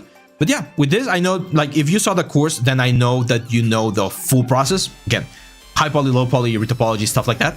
So it's just a matter of working. Female character, monster, that kind of stuff can also help. Hi, Ave. This is Jordan Devont. Here's an updated portfolio. You checked out my work last time in August, and I took a lot of your advice of removing some of the weaker pieces and working my way to make better looking characters in 3D. I'm mainly looking for feedback on my latest piece. Let's take a look. Oh, yes, I remember. I remember this one, man. This one was a cool one. Very like, I don't know, the mood that you said there was very cool. Let's take a look at this one. Skull Shaman. Okay. Good. The skull looks good. Proportions look good. I love the roots coming from the eyes. That's a nice effect. What do we need for this character? Again, you guys need to know, or you guys need to think about, how can I make this into a product? Okay? That's the question. How are you going to be making this into a product, Jordan? Is this going to be an STL that you're going to sell? Fine. That's fine. That means that you probably need to sculpt more detail, because painters love to paint the detail. If this is going to be a character, you need to do the full character. Is this going to be an asset on a game? Maybe it's like a statue that's going to move when you get closer and he guards a place. You need to think how to make this into an asset or into a product, because right now, even though it's done very well on the sculpting and topology and things like that, it's not a product. This is just an exercise. It's not a full character, right? So always think about how this can become a full asset or a full product, something that can live inside of a movie, something that can live inside of a game, or something that you can sell. Okay, that's gonna give you the sort of like business side of things for your 3D art. But that's a really good one. 4.5 months, says Chase on the Witcher character. That's about right. Yeah, and 2 months now that he knows the process, that's about right. Like a character like that should be about 2 months. Usually in production, it's going to be more than that, because there's a lot of like back and forth with the like feedback that you get from the studio. Yeah, you're welcome, man. You're welcome, Duitran. Michael Villarreal asks, when do you use hair cards versus exchange? Performance. Do you care about performance? Do you need your game to run very smoothly? Then you use hair cards. Do you don't care about performance? Are you going to be doing cinematics, or you have a very powerful game? You can use exchange. Oh, okay. Well, that makes sense, Jordan. Even still, I would still suggest that you guys always think about how can a personal piece be used as a product. Well, not always. It varies, but it's good. If it's just a personal piece, I would recommend adding more wrinkles, more sculpted details, because you have a lot of like empty areas, especially on the branches. They look like bone. I guess they're bone, but I don't know, like just like wrinkles and things like that would be my suggestion. How many we have left? Oh my god. Still 6 left. Okay, let's go. This is Rafael Holzem. I started with 3D a bit over 3 months ago. Okay, so we got a beginner here. That's fine. With the goal of miniatures and collectibles for 3D printing. Great. I only posted own designs, which is why there are only 3. Had done your awesome Cavallo tutorial. Nice. Thanks. My interpretation of her is part of the Asash piece, which was my iteration on that tutorial. Let's take a look. So that was an old tutorial that I did, again, for Next to It. And, oh, this is really good, man. I like it. Nice. Yeah, we need to work a little bit more on the folds of the cloth and a little bit on the pose. She looks a little bit stiff. I actually think my Gabala piece looks a little bit stiff as well. I definitely need to correct it. Do I have it over here? Yes, it's this one right here. I'm probably going to be doing, again, another 3D printing class soon. But yeah, this is good. Yeah, that's Gabala. There you go. Nice. Yeah, this is good. So my advice to you, Rafael, is look a little bit about the gesture, okay? Gesture drawing. So gesture drawing is a type of drawing where we focus a lot on capturing the flow and the action of the character. And you can see that a lot in the sideshow like status. So we need to do a lot of reference whenever we're doing projects. Look at how much power there is on this pose here for Rey, or look at how much like intensity we can see on like this Captain America pose, right? That's the gesture, that's the posing of the character. And you have some good ideas here on the modeling. Like I can see you're learning about modeling and sculpting. It's about like punching the gesture, punching the effects to make things look a little bit more intense. That would be my my advice for you, Rafael. Also keep in mind thin pieces like this, like part right there on the gauntlet. Those sort of things we need to be careful about. We don't wanna have a lot of floating pieces. You saw the tutorial, so those can be tricky to print later on. 90-degree angles also can be a little bit tricky, so always doing a little bit of bevel. Careful here, the balance here, he looks like he's falling forward. So that here on this pose, I would probably take this leg and bend it so that he's standing like on a rock or something. Definitely want to do, now I definitely want to do a 3D printing course, because I've learned so much since the last one that I did that I feel like I could share more information about that. We got Patek says, hi, I'm a little bit late, but I made up the part where you look at my portfolio. Thank you very much. And of course, I would love to see some Dragon course. That's great, man. Chanel Brun Soroka. I'm a recent video game design graduate. I graduated today. Oh, congratulations. Hey, congratulations. From Toronto Film School, and would love some feedback on my portfolio. I wish to be a 3D journalist specializing in modeling and texturing. I will be adding additional pieces to my portfolio in its current state. Also, I saw you had a skill level chart. Would be great to know where I'm currently at. And no, it's not a skill level chart. This chart is to not that guy. This chart is the chart to pick a level on or to pick a project. Even myself, like I consider myself a professional artist. I still pick simple projects every now and then when I'm learning a new skill. So it's not about your level, but I will give you an idea of what I see here. Okay, cool. So we have some cool assets here, Chanel. The rendering definitely needs a little bit more work on pretty much all of them. Like this one right here, it's a nice project, but the render is very dull, very flat. We need to add some books, some like a wall, like change the light. It looks like, I'm not sure where you rendered this, but it looks like Eevee. So very, very simple render. We have a lot of render information on the channel, on the YouTube channel, if you want to check it out. Let me take a look at this one. Okay. This one looks very nice. I love this. I recently went back to playing Genshin Impact. I played a lot when it launched. I played like a lot. It wasn't during the pandemic, right? So, but I recently picked it up again, and it reminds me a little bit of that. So some of the assets look very good, like the stones, even the character looks nice. We can definitely improve some of the face anatomy and add more props, especially the arms. Like, look a little bit weak, especially the hands. Whenever I'm modeling a character, I never like to do straight hands. I always give them a little bit of a bend, because that gives them a little bit more gesture, as we were talking about. But yeah, some of the props are looking nice. My advice for you, Chanel, would be to start focusing on some more complex props. I'm gonna give you an example here. So again, following the chart, this is how you use the chart. You're like, okay, what do I want to do? I want to do a portfolio piece. Do you have an area of focus? Yes. Review what you already have. We just did. Decide on a time frame. I'm gonna give you a task, a homework. One month. You're gonna do 1 month of a time frame, and then you're gonna pick a concept. The stylized prop concept. You're gonna pick a concept that you can do in 1 month, and you're gonna do the full concept. So, for instance, something like this: a wooden wagon. I think Sarn did one recently. So you pick a concept. Ideally, you want this to be a 2D concept. You don't want it to do 3D because someone already did it. Or, I don't know, something like this, right? Well, that's actually 3D as well. Something like this. But this one would be like a 1-week project. So you pick a project, and once you do that, that's when you start like learning about it. Yeah, that's what yeah, you need to focus on creating several pieces. This is like the axe someone else was doing on the stream earlier. So you need to pick a piece that's going to be challenging enough that you can do in a specific time frame, and that you can create, like this one right here. I want to do this.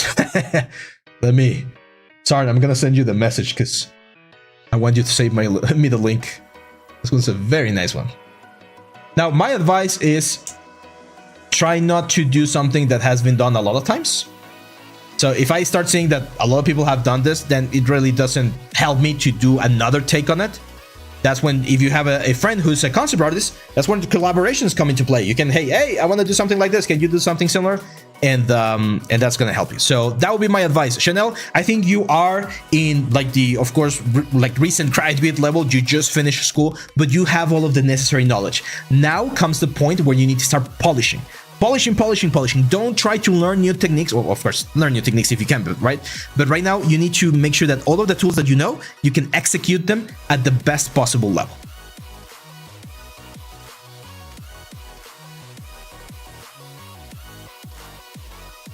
Okay, let's go. Merry Christmas, Johnny Paul. Merry Christmas, guys. Merry Christmas. Just a quick update, or not update, but just a quick reminder. A little gift from the 8th DL team to you, my friends. We got this winter sale going.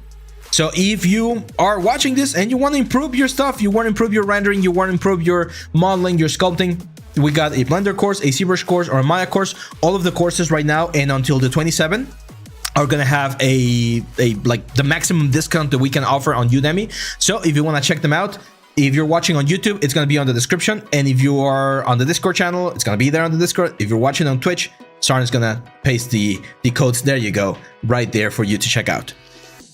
So this is on Pingle. I'm in my 2nd year right now. I'm really interested in 3D modeling, and I started with hard surface modeling, but I'm also interested in character art. But for now, I'm just practicing, so I haven't outdone anything yet. Can you give me a review on my latest artwork? Harsh review. Okay, harsh review on the latest artwork. Wow, this looks pretty good, man. Wissenberg model SSH Cabriolet 1939. Nice. Yeah, this looks really good, man. I've never seen this car before, so I'm wondering if the proportions are right. It looks like they are. Yeah, okay. Oh, it looks very weird. Like the top there, it's very weird. I guess the top is the thing that's like bugging me a little bit. Like based on this one, you can see that the top is way straighter, and here looks a little bit lumpy. Same for like that thing. I'm not sure what that is. If that is that a seed or something? I don't know. It looks weird, but the modeling of everything else looks very nice. It's very low poly. You're gonna see that nowadays cars are way higher poly. That's why I was mentioning that the one that I did, I need to re-update it. But it's good, man. Yeah, I really don't have anything on this one. This one looks good. Just again the top part. Even the render looks very like cinematic. So yeah, I'm not sure about that thing right there, because see, on this side right here, I don't see that thing like going in. I'm not sure if it's just a paint job thing. But that pinch right there looks a little bit weird to me. I mean, it looks nice, and you managed to like get it nicely there, but just looks a little bit weird. Careful with the... The hell is this? Second, guys. Okay. So yeah, that one looks cool.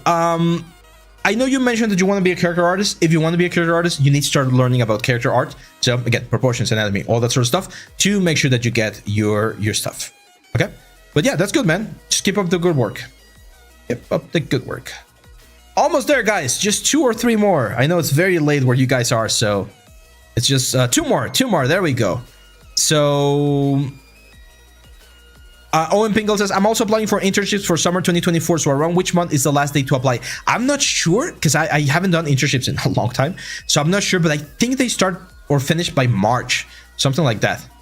How do you learn faster? More time. You need to spend more time. Again, use my little like guide right here and pick a simple project to learn a new tool, and then pick a more complex project, and then pick something that's more advanced. This is makes sense why I'm blessed. This is my few months of art school. Already got some work offers by that one, but I canceled them to keep mastering my skill. Let's take a look. Yeah, this is good. It's fun. Nice. Okay. A lot of shots. We don't need that many. You can keep them a little bit shorter. Topology is a little bit messy. It's not bad, but there's a lot of like triangles and weird flows. I would like to 50k tries. 50k is a little bit high. Like not even Overwatch has 50k for all of their characters. Some of them do, but not all of them. But it's good. It's relatively optimized. So that's fine. Now the test right here, Akihabara, is you need to rig this. You can use automatic riggers or rigging tools. The hands definitely need more work. They're a little bit lumpy, especially the pinky finger looks very odd. So you need to try to rig this to see if it deforms properly, because it's not the same thing to do a model than to actually rig it. Could be an actual unit in a Warcraft. I think it's a little bit too dense for that. I would definitely optimize a little bit more if it was for a Warcraft 3. But yeah. Okay, it's just one. Yeah, that would be my advice. Also, keep in mind the metal edgeware. I think you're using the technique or a similar technique to what I did with the hand-painted approach technique. It's not really hand-painted, but similar to hand-painted. I would recommend learning hand-painted. It's not that difficult. We have a free class as well on the YouTube. And you can make that look way, way better. And last but not least, we got Igor Vorovev. He says, hi, I'm a self-taught. I'd like to hear your opinion about my portfolio. With every character that I did, I learned something new. Yeah, that's usually the way it goes. New programs and so on. I have only one game-ready character in there. I'm Batman, but I know it's not perfect anyway. Now, project that I'm currently working on, much better than feeling it, but I'm on retopology now. Let's take a look. Wow, yeah, that's a lot of pieces, man. Nice. Interesting. You started with a lot of 3D renders and then you switched to sculpting. Pablo Munoz, of course, on that one. Really cool. Polywall. Some keychains or jewelry. That's great. This is the first one that like really looks very nice, man. My only complaint on this one is the direction of the rhomboid shapes. You might want to create a couple of instances to make sure that they all like follow this thing as with the arm. But this one's really good. Like really, really good, man. Shocker. Batman's also very good. You mentioned you were doing this for 3D printing, right? Or is this for cinematics?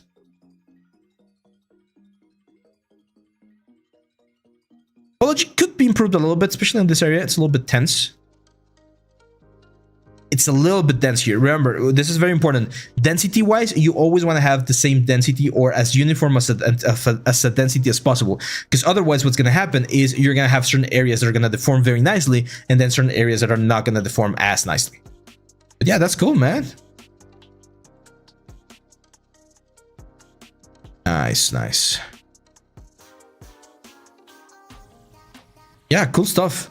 I guess my only advice would be to try and work a little bit more on, I don't know, textures probably? Like skin textures? Because the only skin texture that I see is a little bit on the mouth there on Batman. It's barely visible. So you're doing a lot of like masked characters. So maybe some like face studies, because I'm not seeing too many faces. There's a lot of masks and covers. But other than that, man, you got a really, really clean and nice presentation. So yeah, keep it up. That looks good. Is the character course with Oni Demon suitable for someone who never had anything? Yes, I try to make it as accessible as possible. It is a little bit intense, I'm not gonna lie, because we go over anatomy and things like that. But we do start with chapter 1, which is the introduction to ZBrush, and then chapter 2, a couple more ZBrush tools. So you can definitely start. If you've never done any 3D, I would recommend doing the Axe course, which is for Blender. We do sculpting there, and I feel like that kind of gets you into the idea of how sculpting works, so that then you can jump onto the character. So yeah, that's it, guys. We did it. 2 hours and 41 minutes of full stream. Thank you, my friends. Thank you, everyone that was here. I saw that we had up to like 50 viewers, I think, on Twitch at one point. So that was amazing. It's been an amazing year, guys. It's been ever since we started this project in June, and at the end of June, July, it just has been growing. Thank you very much. If you're watching in YouTube, we're trying to get to 7,000 by the end of the year. So I could really appreciate a subscription there, a follow, a link, everything. And yeah, there's more stuff coming. This next couple of weeks are going to be a little bit slow because we got Christmas and New Year's and all that stuff. There's going to be stuff, don't worry, but it's going to be a little bit slower than usual. And then we start 2024 with all the energy to create more awesome things. We're going to have a new premium course very early in January, our workshop, portfolio workshop on February, new courses on February. It's probably going to be 3D printing with ZBrush now that I've been inspired by some of you guys. So yeah, new records all around. Thank you, guys. It's been amazing. I wish you a very, very happy Christmas, a very nice weekend, if you celebrate Christmas, of course. And that's it. Thank you for being here. Thank you for waiting all till the end of the stream. Sarn, thank you for being here, helping with the channel, of course, and with Discord. I'll see you guys back very, very soon. Thank you, guys. Feliz Navidad. Merry Christmas. Bye-bye.